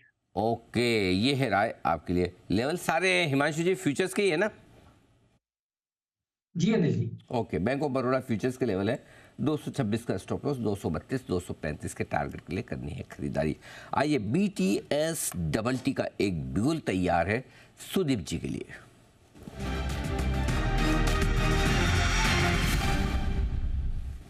सुदीप जी बताएं सर। अनिल जी, एक स्टॉक अभी रेडार में आया है। हमने देखा है कि रेलवे स्टॉक्स में एक बहुत अच्छा मोमेंटम बना हुआ है और रेलटेल यहाँ से मुझे लग रहा है कि यहाँ से रेलटेल में एक अच्छी तेजी हो सकती है और एक ब्रेकआउट आया है। पिछले 14-15 सेशन से हम देख रहे थे 285 से 305 के जोन के अंदर कंसोलिडेट कर रहा था और आज ये ब्रेकआउट आया और railway stocks as it is momentum है। तो मुझे लग रहा है यहाँ से 310 के स्टॉप लॉस के साथ 340 345 का टारगेट आ सकता है। डिप्स पे खरीदे और मुझे लग रहा है ये रेलवे स्टॉक्स यहाँ से और 2-3 दिन और मोमेंटम में रहेंगे। स्टॉक्स पर रखिए नजर। रेलटेल भी अच्छी मूव दिखा रहा है भाई। आईआरएफसी पर भी हमारी नजर बनी हुई थी, वहां पर भी एक मूव आपको आते हुए दिख रहा है। आईआरसीटीसी लंबे समय बाद ये भी आपको एक्शन में दिखा है और बाकी रेल स्टॉक्स में भी मूव आ रही है। आरवीएनएल भी आपको पिछले कुछ दिनों से मूव दिखा रहा है। धर्मेश जी, आईआरसीटीसी पर कोई राय रखते हैं? फाइनली ये भी एक रेल स्टॉक है जो परफॉर्म कर रहा है सर। हाँ, काफी समय से ये रुका हुआ था। पिछले 1-1.5 महीने में लंबा इसमें तेजी देखने को मिला और जो इसके अनाउंसमेंट आए कि ओला कैब के साथ इनकी टाई अप हो रही है, सो वो एक काफी बड़ा पॉजिटिव फैक्टर रहेगा। और नॉर्मली अभी भी अगर आप रिजर्वेशन लेने आते हैं टिकट्स के तो वहां पर भी वेटिंग लिस्टिंग मिलता है, अवेलेबल टिकट्स नहीं है। और रेलवे मिनिस्ट्री की जो एक्सपेंशन की बात हो रही है, अराउंड 1 लाख करोड़ तो अभी नए कोचेस के लिए वो ऑर्डर करने वाले हैं और बजट में भी बजटरी एलोकेशन जो 1-1.25 लाख करोड़ से बढ़ जाएगा नए बजट से रेलवे के लिए। सो ये सारा जो फैक्टर है ये ट्रैफिक को दर्शाता है। आईआरसीटीसी को कन्वेंस फी का पैसा काफ़ी फ़ायदा मिलता है। और ख़ास बात ये है कि दीपांशु, अगर 5 या 10 रुपये भी पर टिकट आप कंसेशन फी बढ़ा दें तो पता किसी को नहीं चलता, बट इनकी प्रॉफिटेबिलिटी 20 से 25% बढ़ जाती है, सिर्फ इतना हाई सेंसिटिविटी डेल्टा है। तो it's a good stock to have in the portfolio. दिक्कत सिर्फ रहती है कि गवर्नमेंट के पॉलिसीज में अगर कोई चेंजेस आ गए, ऊपर नीचे कर दिया इन्होंने कंसेशन फी में, तो प्रॉब्लम है। बट बिजनेस वर्टिकल्स बढ़ाते जा रही है, नॉट ओनली टिकटिंग, अब ये रेल नीर का जो काम है वो भी काफ़ी अच्छा चल रहा है। रेस्टोरेंट का जो खाना सप्लाई के बीच में ये कमीशन लेते हैं वो भी अच्छा चल रहा है। और ओला का जो टाइप कर रहे हैं वो एक नया वर्टिकल खुलने वाला है, तो बने रहने की सलाह रहेगी। इसमें एक गुड पोर्टफोलियो स्टॉक है ये। नहीं रहिए, गुड पोर्टफोलियो स्टॉक है और कुछ इंटरेस्टिंग डेवलपमेंट्स हुए हैं। ओला टाइप है, नॉन रेलवे केटरिंग कारोबार को ये बढ़ाने की कोशिश कर रहे हैं, वहाँ पर भी एक एक्सपेंशन आ रहा है। और रेलवे स्टॉक्स में तो हम देख ही रहे हैं बढ़िया तेज़ी बनी हुई है। इलेक्ट्रिक बसों को लेकर एक इंटरेस्टिंग रिपोर्ट आई है क्रिसिल की तरफ से। क्या है इस रिपोर्ट में खास, इसके बारे में एक बार जानते हैं।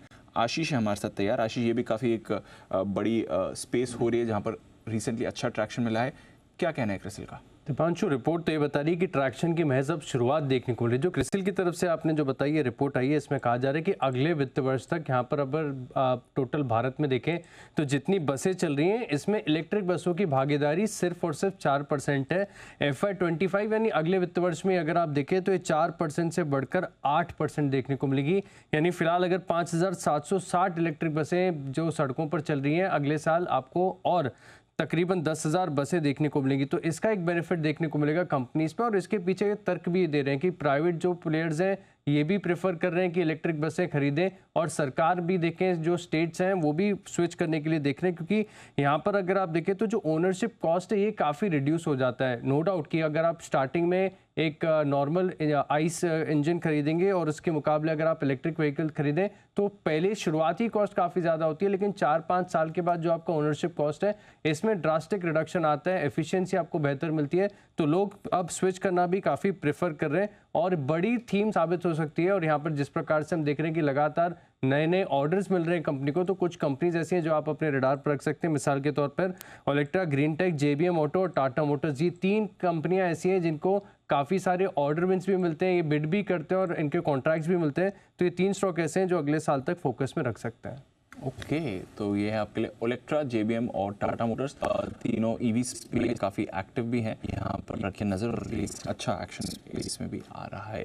एक स्टॉक मूव आती हुई दिख रही है सिप्ला। जब एक्शन अभी सिप्ला के काउंटर में आपको आते हुए दिखा है, देखते हैं कुछ कर रहा है कि नहीं। पिछले 5 मिनट में काफ़ी एक्टिव सिप्ला हुआ है। आज सुबह सुमित जी आपकी पिक ऑफ द डे भी था, 1240 का टारगेट था, टारगेट से बस 2-2.5 रुपये दूर है सिप्ला। जरा एक बार इस पर राय दें सर। अच्छा मूव अभी पिछले 5-10 मिनट में सिप्ला में बना है। दीपांशु, अच्छा मूव देखने को मिल रहा है, ऑलमोस्ट टारगेट के पास है। 1240 का लेवल जैसे निकलेगा तो और ऊपर का मूव देखने को मिलेगा। मोमेंटम बन रहा है, मेरे को लग रहा है कि पोजीशंस होल्ड करके चलना चाहिए। स्टॉक के अंदर ट्रेलिंग स्टॉप लॉस का यूज करें। ऊपर में 1240 का लेवल निकलने के बाद 1250 से 1270 रुपए तक के लेवल आने वाले दिनों में सिप्ला में देखने को मिल सकते हैं। तो ट्रेलिंग स्टॉप लॉस लगा के पोजीशंस होल्ड करके चल सकते हैं। बिल्कुल, ट्रेलिंग स्टॉप लॉस लगाइए और पोजीशंस होल्ड करके चलिए। सिप्ला में आपको एक अच्छी मूव आ रही है। FMCG से नेस्ले पर रखिए नज़र, ये भी काफ़ी बजिंग है। आई थिंक इसका जो शेयर विभाजन हो रहा है उसकी रिकॉर्ड डेट भी हमारे सामने आ गई है, तो उसको लेकर भी थोड़ा अब बाजार में एंटिसिपेशन बढ़ रहा है। जहाँ तक कुणाल जी चार्ट देखें नेस्ले का, सुबह से FMCG बजिंग है, नेस्ले ज़्यादा डिस्कस नहीं होता है, बट अच्छी मूव आ जाइए सर। देखिए, ज़बरदस्त अप मूव आज आता हुआ दिखा है दीपांशु, और इसमें जिस तरह का अप ट्रेंड है, हायर बॉटम्स बन रहे हैं, और ये स्टॉक जो है इस पर आमतौर पर लोगों का फोकस नहीं रहता है, लेकिन ये लगातार वेल्थ क्रिएट करता चला जा रहा है। तो नेस्ले जिनके पास है बिल्कुल बने रहने की मेरी राय है। यहाँ पर एक 24,500 का रिवाइज स्टॉप लॉस रखें और मुझे लगता है ऊपर के लेवल्स आते हुए दिखेंगे। ये स्टॉक आपको 27,000 के लेवल्स भी दिखा देगा। तो जिनके पास पोजीशन है होल्ड करें और पेशेंटली होल्ड करें, मुझे लगता है और ऊपर के लेवल्स देखने को मिलेंगे। ये है आपके लिए नेस्ले, जहां पर शेयर विभाजन की रिकॉर्ड डेट भी आपके सामने आ चुकी है। इस काउंटर पर भी आपको एक इंटरेस्टिंग मूव आती हुई दिख सकती है। कुछ स्टॉक्स जहां पर आपको थोड़ा आज प्रेशर आते हुए दिख रहा है। सेल पर एक वीकनेस आई है, लंबी तेजी के बाद आज ये थोड़ा ब्रीदर लेने की तैयारी में। सीमेंस जहां पर कल हम 4% का ब्रेकआउट देख रहे थे, आज आप 4% की कमजोरी आते हुए देख रहे हैं। जहां तक सीमेंस के चार्ट का सवाल है, ये एक इंटरेस्टिंग व्यू है। सुदीप जी जरा एक बार सीमेंस का चार्ट देखें सर, आज वीकनेस आ रही है, क्या इंपॉर्टेंट लेवल्स बनते हैं इसके लिए? दीपांशु, सीमेंस का चार्ट यदि हम देखें तो कल का जो एक मूव आया था जो ऑलमोस्ट मेरे ख्याल से 3900 से 4250 के आसपास आया था, वहां पे हमने देखा था कि ये जो मई 2023 के बाद के जो 3 स्विंग हाइस थे वो क्रॉस हो गए थे, और आज फिर से अब हम देख रहे हैं कि फिलहाल वो जोन जो 3950 4000 का जो ब्रेकआउट जोन था, इसको स्टॉक रिटेस्ट कर रहा है। पर ओवरऑल मुझे लग रहा है ये जो कॉन्ट्रा मूव आ रहा है, यहाँ पे हमें फिलहाल मंदी नहीं करनी चाहिए। ओवरऑल अच्छा स्टॉक है, पोर्टफोलियो स्टॉक है। यहाँ पे छोटा मोटा ट्रेड तो ठीक है इंट्राडे या 1-2 दिन के पर्सपेक्टिव से, बट ओवरऑल अगर बड़ी अवधि में, अगर बड़े टाइम फ्रेम में अगर हम देखें तो यहाँ पे 3900 3850 का बहुत ही बढ़िया सपोर्ट बन जाएगा अब। और जब तक ये होल्ड करता है तब तक ऊपर में फिर से हम 4300 4500 के लेवल्स आते हुए देख पाएंगे, क्योंकि कल का जो अनाउंसमेंट था वो पॉजिटिव था। ये आज खाली एक काउंटर रिएक्शन आ रहा है मार्केट की वजह से, थोड़ा मार्केट में भी प्रेशर है, पर ओवरऑल मुझे लग रहा है 3900 3850 बहुत बढ़िया सपोर्ट है ये स्टॉक के लिए। सुदीप जी कह रहे हैं मार्केट में प्रेशर। सुदीप जी कहाँ, कौन से मार्केट में, कौन से वाले में? अनिल जी, ऊपर से निफ्टी में जो सेलिंग प्रेशर है मैं उसकी बात कर रहा हूँ। नहीं है प्रेशर। और सुदीप जी कह रहे हैं तो कहाँ है वो भी बता दो। मिड कैप्स में मिड कैप इंडेक्स अब 200 पॉइंट नीचे हुआ है, तो आज प्रेशर थोड़ा मिड कैप्स में आ रहा है। स्मॉल कैप तो अभी भी स्टेबल है, थोड़ा नीचे तो वो भी आया है। तो आज इंटरेस्टिंग ट्रेड ये दिख रहा है दीप की 21,500 से अब निफ्टी भी नीचे तो आई है, 70-80 पॉइंट नीचे से झटके से आया एकदम से। तो थोड़ा प्रेशर तो दिख रहा है आज, इसमें कोई डाउट नहीं कि ऊपर के लेवल पे टिकने में थोड़ी मुश्किल आ रही है आज के सेशन में। ओह देखो बचाए आखिरी आधा घंटे में घुसने के पहले थोड़े से ढीले होते हुए दिखे। और एक और इंटरेस्टिंग स्टॉक है जो मैं थोड़ी देर में बताता हूँ आप किस तरह से ढीला हुआ है, लेकिन उससे पहले एक बिगुल सुमित जी के लिए, सुमित का सुपर हिट।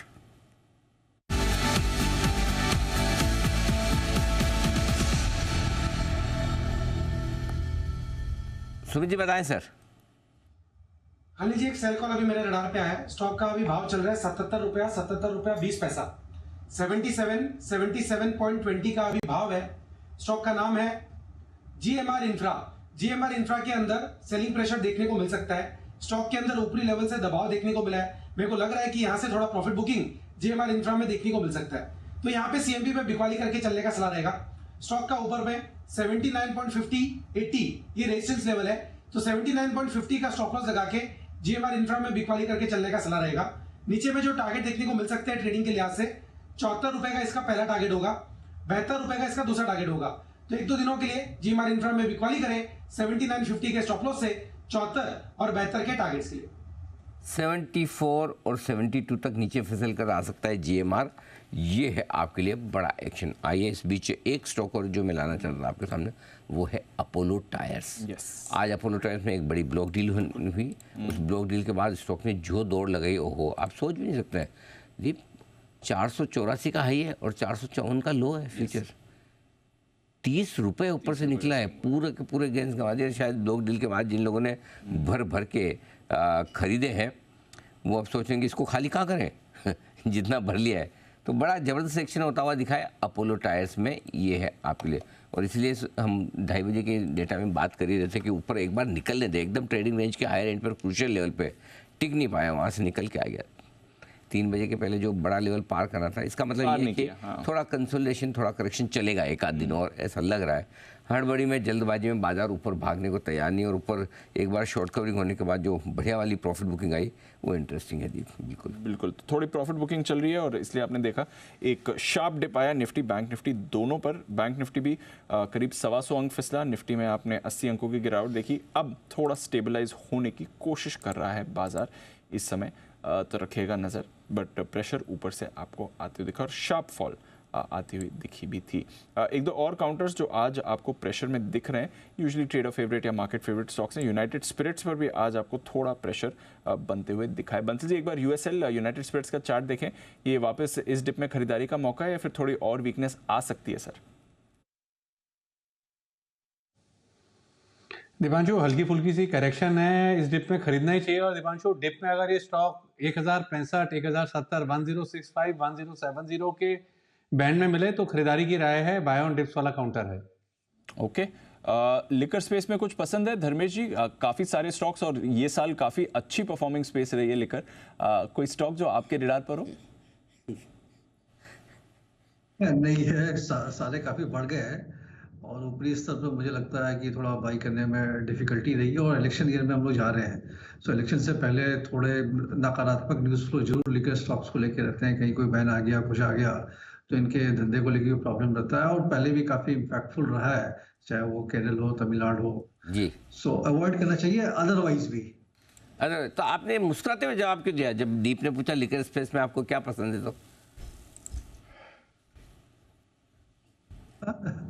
तो स्टॉक्स में तो महंगे दिख रहे हैं, बट लिकर अच्छा, दीप को भी मैंने इशारा किया, फिर मैंने कहा लिकर स्पेस में क्या पसंद है, फिर मैंने कहा दीप स्टॉक तो पूछो, नहीं तो क्या समझेंगे। तो फिर मेरा आई मीन स्टॉक्स, तो इसलिए दीप भी मुस्कुराए थे तब। नहीं, better to I mean clarify. हाँ वो, हाँ। सो आपने जो राय दी वो कौन कौन से प्रोडक्ट्स पे दी? अली जी स्टॉक्स पे लाई थी, स्टॉक्स पे दी है, ओके। पता नहीं, वो सवाल पूछने वाले को और सवाल जवाब देने वाले को दोनों को क्लियर होना चाहिए किस पे पूछा गया है। ओके, तो दीप ने भी क्लेरिफाई कर दिया कि उन्होंने सवाल स्टॉक्स पे पूछा था जी। पहली बार में नहीं, दूसरी बार में क्लेरिफाई किया। और सेम धर्मेश जी ने भी दूसरी बार क्लेरिफाई किया कि उन्होंने जवाब प्रोडक्ट्स पे नहीं, सिर्फ स्टॉक्स पे दिया था। Okay, very good, very nice. चलिए बढ़ते आगे। और मेटल्स और सोना चांदी, ये दो ऐसी कमोडिटीज़ है जो पूरे ग्लोबल मार्केट से होती है प्रभावित, यानी कि इनके दाम हम तय नहीं करते, हमारे बाहर दुनिया में तय होते हैं, हिंदुस्तान के बाहर। इनके लिए 2024 का आउटलुक कैसा रह सकता है, क्या कुछ वहाँ पर बड़ा हो सकता है, ज़रा ये जानने की कोशिश करते हैं। नेहा हमारे साथ इस वक्त जुड़ चुकी है। नेहा बताइए। बेस मेटल हो या प्रेशियस मेटल, बहुत चमचमाता हुआ साल लग रहा है, ऐसे जितने भी ग्लोबल बैंक्स और ब्रोकरेजेस हैं उनका मानना है। अच्छा, अब कारण क्या है वो भी बता देती हूँ। वैसे उससे पहले बता दूं, सोने का तो प्रदर्शन बहुत बेहतरीन रहा, चांदी ठीक ठाक की फिर फिसल गई। बेस मेटल्स के लिए बहुत सुस्त साल रहा है, कोशिश इन्होंने बहुत की लेकिन हालात उतने फेवर में नहीं रहे, लेकिन 2024 लग रहा है इनके लिए स्ट्रांग रह सकता है। कुछ कारण बता देती हूँ जिसकी वजह से यहाँ पर अच्छी स्ट्रेंथ की संभावना दिख रही है। तो डॉलर इंडेक्स, अमेरिकी बॉन्ड यील्ड है, इसमें जो गिरावट है उसका सपोर्ट है। अगले साल बाजार में ये उम्मीदें बन रही है कि अमेरिका ब्याज दरें यहाँ में कटौती कर सकता है। माइंस को लेके दुनिया भर में जितने भी बड़े कॉपर की माइनिंग वाले देश हैं वहां पर ये दिक्कतें निकल कर आ रही हैं कि उत्पादन प्रभावित हो सकता है। सप्लाई टाइटनेस अगले साल दिखाई दे रही है। और चीन है, वहाँ कॉपर एल्यूमिनियम की जो डिमांड है वो धीरे धीरे करके रिकवर कर रही है। प्राइम फैक्टर्स हैं जिनकी वजह से मेटल्स में स्ट्रेंथ की संभावना दिखाई दे रही है। कॉमर्स बैंक, उन्होंने जो अभी का रिकॉर्ड हाई था गोल्ड, वो उनको लगता है कि यहाँ से $100-150 तक का अपसाइड गोल्ड में देखने को मिल सकता है। चांदी अगले साल के अंत तक $30 तक का स्तर छू सकती है। Zinc, copper, aluminium current level से 10 से 24% तक का अपसाइड दिखाई दे रहा है। इन सब में इन्होंने अपना जो फोरकास्ट है वो बढ़ा दिया है। सिटी मानता है कि एनर्जी ट्रांजिशन से मेटल, खासतौर से कॉपर, काफी प्रभावित होगा। उन्होंने $200 से कॉपर और जिंक दोनों में अपना एस्टिमेट्स बढ़ा दिए हैं। फिच रेटिंग्स मानते हैं कि बेस मेटल्स में खासतौर से एल्यूमिनियम, जिंक और कॉपर पे फोकस करिएगा क्योंकि अच्छी स्ट्रेंथ यहां पर आती दिख रही है। और गोल्ड को जियोपॉलिटिकल तनाव, ग्लोबल मॉनेटरी पॉलिसी में जिस तरह के बदलाव होंगे उसका फायदा मिलेगा। ANZ सोने पर एक साल के लिए $2200 का फोकस दे रहे हैं। UBS $2250 का दे रहा है। JP मॉर्गन $2300 देख रहे हैं। और गोल्डमैन सैक्स है, कॉपर में वो खासे बुलिश हैं, $9000 से $10,000 प्रति टन तक का वो ले रहे हैं। UBS इनफैक्ट कॉपर पे भी बहुत बुलिश है और $9,500 तक वो कॉपर को जाता हुआ देख रहे हैं। तो ये जितने भी अलग अलग बैंक्स हैं, ब्रोकरेजेस हैं, ये सब कॉपर, एल्यूमिनियम, गोल्ड, सिल्वर, सारे मेटल्स में अक्रॉस द बोर्ड काफी बुलिश है अगले साल। तो अगले साल मेटल्स के लिए अच्छा रहेगा। हाँ, क्योंकि माइनिंग की तो दिक्कतें हैं ही, प्लस गोल्ड को लेके तो वैसे भी बुलिश रहे हैं। $2200-2400 की वैसे भी बात चल रही है। बेस मेटल्स में भी अच्छी मूव ओवरऑल। या धर्मेश जी, मेटल्स पर रोटेट करने का वक्त आ रहा है सर? अगले साल का आउटलुक तो काफी पॉजिटिव बन रहा है ग्लोबल ब्रोकरेज की तरफ से। देखिए, ग्लोबल से ज़्यादा मुझे लगता है डोमेस्टिक आउटलुक काफ़ी पॉजिटिव है। और डोमेस्टिक इनवर्ड लुकिंग जितने भी मेटल प्रोड्यूसिंग कंपनीज है उसको तो हर गिरावट में खरीदारी करनी चाहिए। इंफ्रा स्पेंडिंग हम लोग देख ही रहे थे, अभी उसके बारे में काफ़ी चर्चा भी हो रखी है। तो वहाँ पे I mean steel authority of India हो गया, जिंदल स्टील एंड पावर हो गया, JSW स्टील हो गया, हिंडाल्को और NMDC, ये काफ़ी बेहतरीन लग रहे हैं। और NMDC के तो वैल्यूएशन के हिसाब से देखें तो अभी भी बहुत स्कोप है इसको ऊपर जाने के लिए। 210 से 220 तो इमीडिएट टारगेट मुझे दिखता है। बट मतलब हैरानी नहीं होगी अगर ये 250-60 के आसपास भी NMDC का स्टॉक आपको अगले साल ट्रेड करता हुआ नजर आए। So as a basket buy definitely it's a very good basket buy. Tata steel सिर्फ मैं थोड़ा अवॉइड करना चाहूंगा because of European exposure. Tata steel थोड़ा अवॉइड करेंगे, but otherwise metal stocks specially घरेलू डिमांड, घरेलू फोकस पर भी पसंद आ रहा है धर्मेश जी को, तो रखिएगा नज़र इस स्पेस में। आज वैसे 6 दिन के बाद थोड़ी सुस्ती आपको मेटल स्टॉक्स में आती हुई दिख रही है, बट कच्चे तेल यहाँ पर पिछले 2-3 दिनों से एक बाउंस बैक आया है, 2 हफ्ते की ऊंचाई पर कच्चा तेल भी है। जरा एक बार नेहा बताइए कच्चे तेल में क्या चल रहा है रिसेंटली? इनफैक्ट इंटरेस्टिंगली जितने बुलिश ये सारे ब्रोकरेजेस सोने चांदी और मेटल्स को लेकर हैं, एनर्जी और इनफैक्ट कच्चे तेल को लेकर ठीक विपरीत ही इनफैक्ट इनका व्यू बनता हुआ दिख रहा है। और कहीं ना कहीं इनके आउटलुक को पढ़ के मुझे ऐसा लगा कि कच्चे तेल में एक तरह से तेजी के दिन लग चुके हैं और $100 की लक्ष्मण रेखा तो क्लियरली दिखी। किसी ने भी नहीं माना है कि ये लेवल पार होता हुआ दिखेगा। पहले मैं फैक्टर्स बता देती हूँ। अमेरिका में रिकॉर्ड स्तर पे आउटपुट हो रहा है, रिग्स बढ़ते चले जा रहे हैं, एक्सपोर्ट्स उनके बढ़ते चले जा रहे हैं, फंड्स का भरोसा घट रहा है। और बड़ा शॉकिंग लगा ये देख के कि मनी मैनेजर्स की जो खरीद की पोजीशन है वो रिकॉर्ड लोज पे चली गई और शॉर्ट पोजीशंस जो हैं फ्यूचर्स ऑप्शंस में वो 4 साल की ऊंचाई पर चली गई है। मतलब इतना नेगेटिव व्यू बनता हुआ दिखाई दे रहा है। चीन की अर्थव्यवस्था, जहां तक एनर्जी कॉम्प्लेक्स का सवाल है, वहां थोड़ी ठंडी दिखाई दे रही है। USEIA ने 2024 के लिए ग्लोबल तेल की जो डिमांड ग्रोथ है उसमें अपना एस्टिमेट्स घटा दिया है। तेल की सप्लाई यहां से बढ़ती हुई दिखाई दे रही है। और रूस का जो तेल एक्सपोर्ट है ये इंपॉर्टेंट है क्योंकि उसके आय के फिगर्स आए हैं, 17% घटी है। और ये एक ऐसा देश है जिसका रेवेन्यू कच्चे तेल को बेचकर एक्सपोर्ट करके आता है। तो अगर उनकी रेवेन्यूज 5 और 6 महीने के लोस पर हैं तो ये दिक्कत की बात है, यानी कि इवेंचुअली वो यहाँ पर सप्लाईज बढ़ाएंगे ही। और सऊदी अरब का भी जो एक्सपोर्ट्स है वो लगातार बढ़ता चला जा रहा है। तो ये सारे फैक्टर्स है जो प्रेशर की तरफ इशारा कर रहे हैं।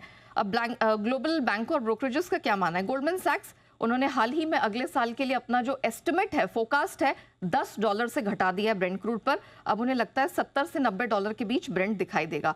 कॉमर्स बैंक $80 के आसपास ही पूरे साल कच्चे तेल को ही घूमता हुआ देख रहे हैं। ING रिसर्च मानता है कि शुरुआती महीनों में $80 दिखेगा और दूसरी छमाही में भी $90 या $91 का औसत को पार नहीं करेगा। सिटी ग्रुप, उनको तो लगता है कि अगर OPEC प्लस की तरफ से मार्च के बाद सप्लाई कटौती होती है, सऊदी अरब सप्लाईज बढ़ाता है, तो तेल की कीमतें 30 से 50% तक गिर सकती हैं और गिरावट आ सकती है। और EIA जो US का एनर्जी विभाग है वो मानता है, इनफैक्ट उन्होंने भी अपने लेटेस्ट एस्टिमेट्स घटा दिए, $83 का वो भी औसत देख रहे हैं। और किसी भी हाल में कच्चे तेल को वो $100 के पार तो नहीं देख रहे अगले साल।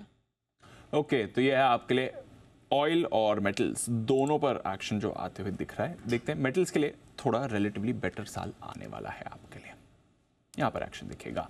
बिल्कुल, तो ये पूरा का पूरा एक्शन आपके लिए अगले साल के लिए मेटल्स और साथ ही गोल्ड, कच्चे तेल, सारी कमोडिटीज़ पे आता हुआ। बाजार स्टेबल है, थोड़े नीचे आए थे लेकिन वापस से रिकवरी करने के मूड में भी आते हुए दिख रहे हैं। अब 50 पॉइंट ऊपर निफ्टी पर है और 170 पॉइंट ऊपर सेंसेक्स पर, बैंक निफ्टी 40 पॉइंट ऊपर है। बैंक से बेनिफिट 21,500 पे बेसिकली किसी ने अपनी थोड़ी प्रॉफिट बुकिंग करी है। वही है, ऊपर में सप्लाई भी आ रही तो नीचे में खरीदारी भी है, न ज़्यादा घटना है न ज़्यादा बढ़ना है। ऐसे में बैंक से बेनिफिट में देख लेते हैं क्या कुछ बदलाव होने की तैयारी। मेरे ख्याल से 7 शेयर होने चाहिए, बगल के बाद चेक करते हैं।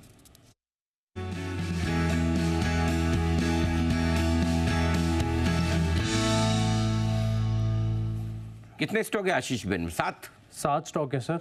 ओके। और साथ में बदलाव काफी सारे होने वाले हैं। क्या बात कर रहे हैं? हाँ। अच्छा? मतलब इनफैक्ट एक रिफ्रेश करने के बाद थोड़े से एडिशंस और आगे बताता हूँ आपको। 2 जो बाहर निकलने हैं, तो कंफर्मेशन आ गया मेरे पास हिंदुस्तान कॉपर का, जहाँ पर 76% हो गई है पोजीशन। और तो बहुत घट गई। हाँ, तो ये तो पक्का बैन से बाहर आ जाएगा। जी एंटरटेनमेंट 81% है, लेकिन हमारे पास समय भी बचा हुआ, तो उम्मीद है कि स्टॉक ये भी चांस है इसका भी। हाँ, चांस है। 81% आ गई है। कल भी कुछ ज्यादा नहीं थी, 83.75% थी पोजीशन, तो आज उम्मीद है कि स्टॉक बैन से बाहर आ जाए। लेकिन सर एडिशन में थोड़ा सा सरप्राइज लग रहा है। डेल्टा कॉप को देखिए 133% है। सरप्राइज क्या है इसमें? मतलब उसके बाद सरप्राइज है RBL बैंक 104% है, IRCTC 103% है, इंडस टावर 100% है, पिरामल एंटरप्राइज 96% है। सर ये सरप्राइज है। ये सरप्राइज है। मेरे को लगा डेल्टा कैसे सरप्राइज हुआ आपको? बराबर, बिल्कुल, बाकी तो सरप्राइज है। IRCTC 100%, पिरामल 96%। IRCTC तो लंबे समय बाद बैन में आएगा, पिरामल लंबे समय बाद बैन में आएगा। एक और कौन सा बोला आपने? RBL बैंक 104% लंबे समय बाद बैंक में आएगा सर। लेकिन पिरामल हो सकता है कि ना भी है, 96% ही है, तो हो सकता है। बट हाँ, फिर भी बॉर्डर पे आया, यही अपने आप में इसके लिए अचीवमेंट है। इतने दिनों बाद किसी ने इसमें ट्रेड तो किया नहीं तो मतलब ignore type kind of stock. हाँ, इग्नोर काइंड ऑफ। मतलब कोई बहुत ज़्यादा कोई ट्रेडर्स फेवरेट स्टॉक हो और उनको बहुत दिनों तक लोग इग्नोर करें तो उनको अच्छा तो फील नहीं होता होगा, है ना, वैसा हाल है। बट आई थिंक पूरी लिस्ट अब रोटेट होने की तैयारी में। कुछ पुराने ट्रेडर फेवरेट हटाओ और कुछ बंधन आरबीएल कितना जाते थे बैन में, आजकल बंद हो गया एकदम, भूल गए। चलिए बढ़िया है। तो ये है बैन से बदलाव होने वाली लिस्ट। एक पक्का है कि हिंदुस्तान कॉपर पक्का है कि बाहर आ जाएगा, एग्जिट कर लेगा। जी बॉर्डर पे है, आ भी सकता है और नहीं भी। जी हिंदुस्तान कॉपर देख लीजिए सर, 210 का लेवल आ गया है आज, तो बहुत ही बड़ा। वैसे भी अच्छी रैली में आई थिंक 140 से हमारे एक्सपर्ट्स रेकमेंड कर रहे हैं।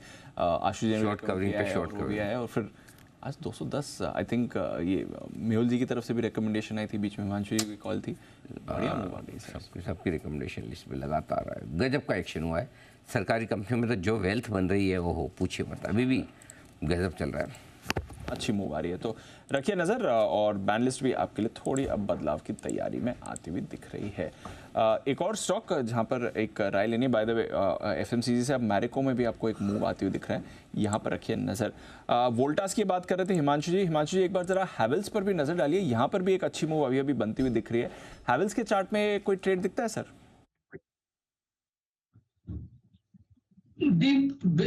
इसमें भी एक ब्रेकआउट आज अटेम्प्ट हुआ है, 1350 1360 पर एक जो रेजिस्टेंस था स्टॉक उसके ऊपर बंद हो रहा है। ऐसा लगता है कि स्टॉक 1400-1420 रुपए की तरफ चलने के लिए तैयार है, but between two I think Voltas का चार्ट बेटर प्लेस्ड है रिलेटिव टू हेवल्स। और अगर किसी को लॉन्ग टर्म पोजिशनली कोई ट्रेड लेना है तो मुझे लगता है क्रॉम्पटन ग्रीव्स यहाँ से एक अच्छी रिकवरी अटेम्प्ट कर सकता है। वाइट गुड स्पेस में कुछ अच्छे काउंटर्स मूव आ रहे हैं एफएमसीजी के साथ, आपको वाइट गुड स्टॉक्स में मूव रहा है, तो कंजम्पशन कंज्यूमर ड्यूरेबल्स दोनों में आपको इस समय एक्शन बनते हुए दिखेगा। इसके साथ ही एक्शन आपको एविएशन में भी बनते हुए दिख रहा है, और अभी तो खैर आपके पास 2 ही लिस्टेड विकल्प हैं, बट दोनों कंपनीज के लिए आपको खबर आती हुई दिख रही है। स्पाइस जेट पिछले 2 दिनों में शानदार एक्शन इस काउंटर में बना है, आपको याद होगा रिसेंटली नंबर्स आए थे, इसके बाद फंड रेजिंग की खबर आई थी, उसके बाद और एक्शन इस काउंटर में बना था। आज एक और नई खबर आई है स्पाइस जेट को लेकर, बेहद इंपॉर्टेंट खबर है। जरा जानते हैं वरुण के साथ क्या कुछ चल रहा है रिसेंटली स्पाइस जेट में। वरुण बताइए। तो दीप, खबर ये है कि स्पाइस जेट जो है वो गो फर्स्ट का अधिग्रहण कर सकती है, और ये अपने आप में बहुत बड़ी खबर है, क्योंकि वैसे हम देखते हैं कि स्पाइस जेट की इतनी ज़्यादा उड़ानें तो हमें दिखती नहीं है, लेकिन हाँ अब खबर ये आ रही है कि दरअसल गो फर्स्ट का या फिर गो फर्स्ट का अधिग्रहण जो है वो स्पाइस जेट दरअसल कर सकती है। इन्होंने दरअसल एक डिस्क्लोजर दिया है जहाँ पे इन्होंने कहा है कि जो रेजोल्यूशन प्रोफेशनल है उनको इन्होंने अर्जी दी है यहाँ पे गो फर्स्ट का अधिग्रहण करने के लिए, क्योंकि आपको पता है कि गो फर्स्ट के हालात जो है वो ख़राब है। अब देखिए अधिग्रहण कब करेंगे, रेजोल्यूशन प्रोफेशनल इसको अर्जी मंजूरी देंगे कि नहीं देंगे वो तो बात की बात है, लेकिन कंबाइंड एंटिटी अगर आप देखेंगे तो ये लगातार 22% के आसपास का मार्केट शेयर जो है वो होल्ड कर सकती है अगर ये अधिग्रहण हो जाता है। तो नवंबर तक स्पाइस जेट में का मार्केट शेयर अगर आप देखेंगे तो करीब 6.2% के आसपास का मार्केट शेयर जो है वो स्पाइस जेट का था, और हाल ही में 5 बोइंग 737 एयरक्राफ्ट जो है उसके फ्लीट भी जो है इस कंपनी ने अपने साथ जोड़े थे। मई में ऑपरेशन बंद हुआ था गो फर्स्ट का, तब अगर आप देखते हैं तो 7 से 8% के आसपास का मार्केट शेयर जो है वो गो फर्स्ट के पास था, और उस समय करीब 57 एयरक्राफ्ट थे जो कि इनके ऑपरेशनल थे। इसके लिए ये कह रहा है कि अगर ये दोनों का अधिग्रहण हो जाता है तो करीब 22% के आसपास का मार्केट शेयर जो है वो ये मिलके रख सकते हैं। देखना होगा कि जो प्रोफेशनल्स है वो यहाँ पे अप्रूवल देते हैं कि नहीं, लेकिन अगर देते हैं तो एविएशन इंडस्ट्री में काफ़ी लंबे समय बाद हम देखेंगे कि इस तरह का मर्जर, अमालगमेशन, टेक ओवर, कुछ भी आप कहें, लेकिन एक विलय होते हुए दिखाई देगा 2 प्राइवेट एंटिटीज़ के बीच में। तो लेट्स सी क्या होता है। फिलहाल स्पाइस जेट ने अपना इरादा तो बता दिया है कि हम खरीदना चाहते हैं।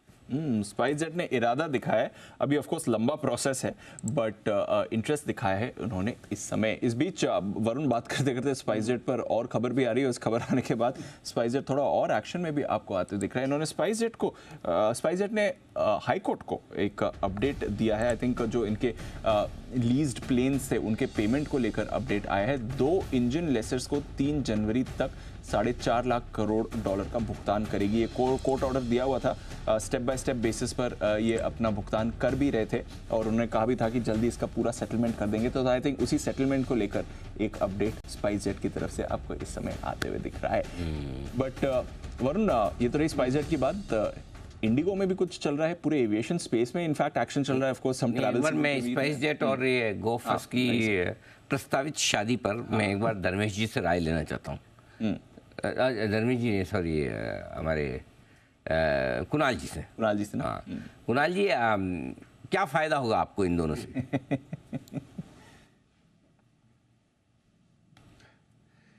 अनिल जी देखिए, फायदा ये होगा अनिल जी कि एक कम से कम एक विकल्प बनेगा अनिल जी। और अनिल जी इसी तरह की शादियां लंबी चलती है अनिल जी, मैंने देखा है। तो अगर ये शादी वाकई में हो गई तो अनिल जी ये अच्छा होगा और दोनों के लिए अच्छा होगा, क्योंकि दोनों एक दूसरे का सहारा बनेंगे। दोनों को सहारे की जरूरत है। हाँ, ये बात तो सही है। मैं वही सोच रहा हूँ कि दोनों को सहारे की जरूरत है। दोनों एक दूसरे का बन पाएंगे या दोनों एक दूसरे का, एक तो क्या होता है कि एक थोड़ा मजबूत और कोई गिर रहा दूसरे को पकड़ ले, दोनों ही कमजोर हो तो किसी एक को धक्का ले वो दूसरे को वो भी खींच ले। अब क्या होगा पता नहीं, लेकिन जो भी हो अच्छा हो, हम तो यही चाहते हैं। लेकिन वरुण कुछ इंडिगो के बारे में बताना चाहते हैं। बेसिकली इंडिगो में भी कुछ ऐसा हो रहा है? इंडिगो नहीं, पूरा एविएशन इंडस्ट्री के बारे में बताना चाहता हूँ कि एयर फेयर्स वहाँ पे किस तरह से बदल रहे हैं और किस तरह से लगातार बढ़ रहे हैं। क्यों फालतू में जले पे नमक क्यों छिड़क रहे हैं? सच में या हमको नहीं पता? मतलब इतनी तकलीफ में ऑलरेडी, मतलब आप, अच्छा अनिल जी कितना तबीयत किसी की पूछने जाओ और वहाँ दबा दबा के लोगों यहाँ दर्द है, यहाँ दर्द है, ऐसे ऐसे पहले इतने महंगे महंगे टिकट खरीदने पड़ रहे हैं, ऊपर से आके वरुण बता रहे कि अनिल जी हाँ कितना दर्द है वो तो बता दूं। ठीक है, बताइए, अब आप आए तो। चलिए ठीक है। तो अगर आप देखेंगे तो भारत की एविएशन इंडस्ट्री में जो हवाई किराया है उसमें लगातार पिछले कुछ समय में बढ़ोतरी देखने मिली है। अप्रैल से नवंबर का अगर आप डेटा देखेंगे तो औसतन all over India air fares में यानी कि हवाई किराए में करीब 21% के आसपास की बढ़ोतरी हुई है। लेकिन कुछ स्पेसिफिक रूट्स पे अगर आप देखेंगे तो ये किराया और बढ़ा है। जैसे कि लेह श्रीनगर रूट पे अगर आप देखेंगे तो करीब 3 गुना हो चुका है। जयपुर गोवा रूट, श्रीनगर चंडीगढ़, पुणे नागपुर, ये कुछ ऐसे रूट्स है जहाँ पे हवाई किराए में अच्छी खासी बढ़ोतरी देखने मिली है। करीब करीब 100% के आसपास की बढ़ोतरी जो है वो भी देखी गई है।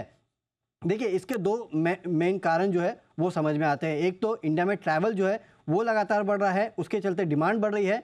और दूसरा कारण ये है कि गो फर्स्ट ये अनऑपरेशनल हो गई, तो इन्होंने अपने जो प्लेन्स थे वो बंद कर दिए। और उसके बाद काफ़ी सारे रूट्स पे अगर आप देखेंगे तो एक सिंगल एयरलाइंस ही है जो कि अपने प्लेन उड़ा रही है। आप मिसाल के तौर पे देखेंगे तो भारत में लगभग 1100 एयर रूट्स है, जिसमें से करीब 800 एयर रूट्स ऐसे हैं जहाँ पे मोनोपोली टाइप सिचुएशन बन चुकी है। और इन 800 में से 500 एयर रूट्स तो ऐसे हैं जहाँ पे केवल इंटरग्लोब यानी कि इंडिगो जो है वो ऑपरेट करता है। और ये बड़े कारण है जिसके वजह से आप देख रहे हैं कि जो एयरफेयर्स है उसमें अच्छी खासी बढ़ोतरी हुई है। कहीं कहीं 100% तो कहीं कहीं 3 गुना के आसपास जो है वो भी एयरफेयर्स बढ़ चुके हैं। 2 से 3 गुना? 2 से 3 गुना हो चुके हैं। आई मीन मैं आपको एक एग्जांपल बताता हूँ। वो बात सही है कि सरकार कहती है कि देश में घूमो, देश में, इंडिया में घूमो, इंडिया देखो, लेकिन विदेश जाना सस्ता है। सस्ता है, यस। एयर टिकट्स तो मतलब बहुत महंगे हो गए। मतलब इंडिया के अंदर अंदर तो इतने ज़्यादा महंगे हैं, आपको लगता है बाहर ही घूम के आ जाओ। नाम भी होगा, जैसे 2 बार बंसल जी गए, कम से कम 20 बार हो गया कि मतलब 20 बार पर विजिट, यानी 40 बार टोटल। और यही अगर कहीं जाके आते थे कि मैं केरल जाके आया, क्या कर ले, कितनी बार बोले थे? 1 बार 2 बार, उसके बाद खुद से भी नहीं बोला जाता, है ना? मंजरी आपने 20-20 बार बोला कि नहीं बोला कम से कम? या तो आप हाँ बोल दो, नहीं तो मैं सबसे बुलवा दूंगा हाँ। नहीं अनिल जी बोला, अनिल जी कि आप तो मेरे को हर आदमी बोल रहा है, आप तो क्या यूएस जाके आ गए। अनिल जी एक बार गया हूँ और ये बात अनिल जी सही है। अभी दिल्ली गोवा से अनिल जी सस्ता दिल्ली हांगकांग है, तो इंटरनेशनल ट्रैवल सस्ता भी है। और अनिल जी बार बार बोलो तो वो भी अच्छा लगता है। हाँ जी कुणाल जी। अनिल जी देखिए, सबसे बड़ी भारत तो इनकी है कि कैसे बातों बातों में अनिल जी बुन देते हैं, कहीं ना कहीं से जिक्र छेड़ ही देते हैं अनिल जी यूएस अपनी यात्रा का। मैंने तो इनको सलाह दी थी कि विजिटिंग कार्ड पे छपा लीजिए, यूएस रिटर्न, जिससे भी मिलेंगे उसको भी पता लग जाएगा कि यूएस होकर आए हैं। Doctor Rakesh Bansal America return.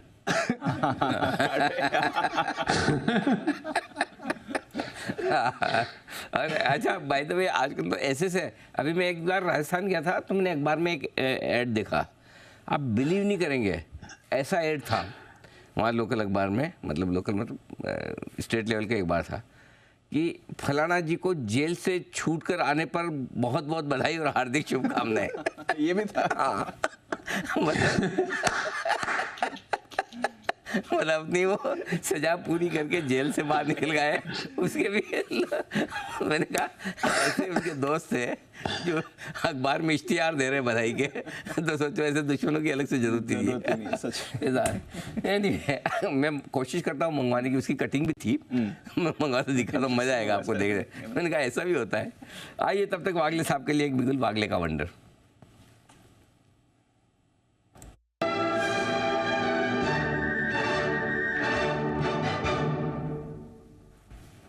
बताएं सर। अनिल जी, BTST करके चलना है कोल इंडिया में या ब्लैक डायमंड, जो भी आपका नामकरण जो आपने किया है। जी जी।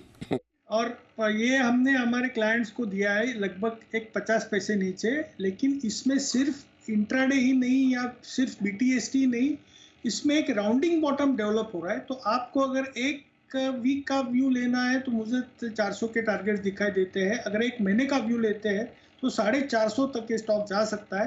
थोड़ा सा लंबा स्टॉप लॉस, उसके लिए एक 10-12 रुपए का स्टॉप लॉस लेना चाहिए। BTST लेना है आपको तो 3 रुपए का स्टॉप लॉस लीजिए, 6 रुपए के टारगेट आपको मुझे लगता है कल ही मिलने चाहिए। ओके, कोल इंडिया में BTST भी कर सकते हैं और थोड़ा लंबा आपको निवेश करना है तो वो भी करें। 400-450 के लक्ष्य के लिए ये राय आपके लिए आती हुई वागले साहब की तरफ से। ब्रेकआउट आ रहा है सर, गजब। और हमारी स्टोरी के बाद और अच्छा गजब आता दिखा। अगर अगले 2 महीने में कोल इंडिया NLC के लिए इतना सब कुछ होना तो आप समझ ही सकते हैं जी क्या होगा। आइए आज की फाइनल मार्केट स्ट्रैटेजी ले लेते हैं अनिल जी की तरफ से।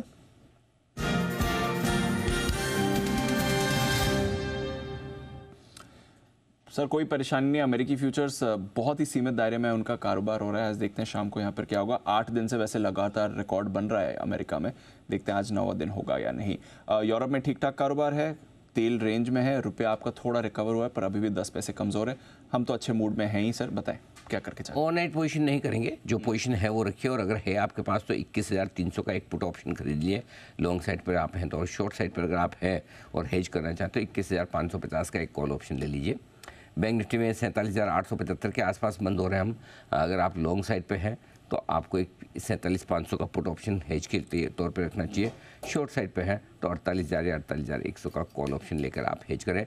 नई पोजीशन खरीदारी की बनाने की राय आज नहीं है, कल देखेंगे, क्योंकि डाउ ने भी कल ही अपने कंसोलिडेशन की शुरुआत की थी। यस सर, हमने भी कल ही की, आज भी किया है। 150 पॉइंट नीचे मिड कैप इंडेक्स भी नीचे थोड़ा बंद हो रहा है। बढ़ने और घटने वाले शेयरों की संख्या बराबर हो गई। इनफैक्ट अब बढ़ने वाले शेयर थोड़े से कम हैं, घटने वाले बढ़ गए हैं। तो कंसोलिडेशन का जो ये मूड माहौल है थोड़ा सा और आगे चलता है नहीं चलता है। एक आध दिन हम या तो ब्रेकआउट पे ले लेंगे या सपोर्ट लेवल पे ले लेंगे। कल या तो नया हाई पार करके टिकेगा तो ले लेंगे, या फिर कल हम क्या करेंगे, सपोर्ट पे आएगा वहाँ खरीद लेंगे। सो इसलिए अभी ओवरनाइट रिस्क नहीं रखेंगे, आज नया फ्रेश नहीं खरीदेंगे। कल भी यही राय थी, आज भी यही राय है। राय एक और मैं आपको देने को तैयार हूँ सुदीप जी की तरफ से, BTST का बिल्कुल सुदीप जी के लिए।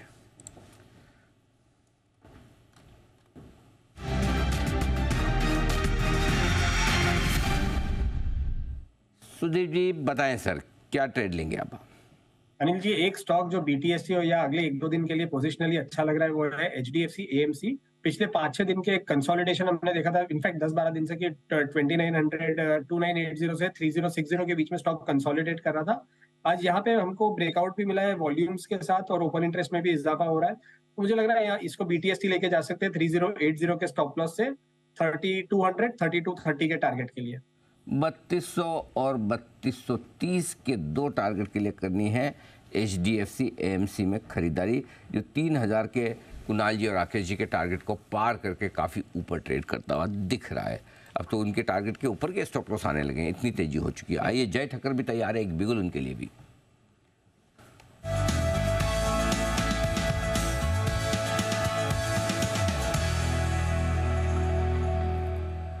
बताएं जय।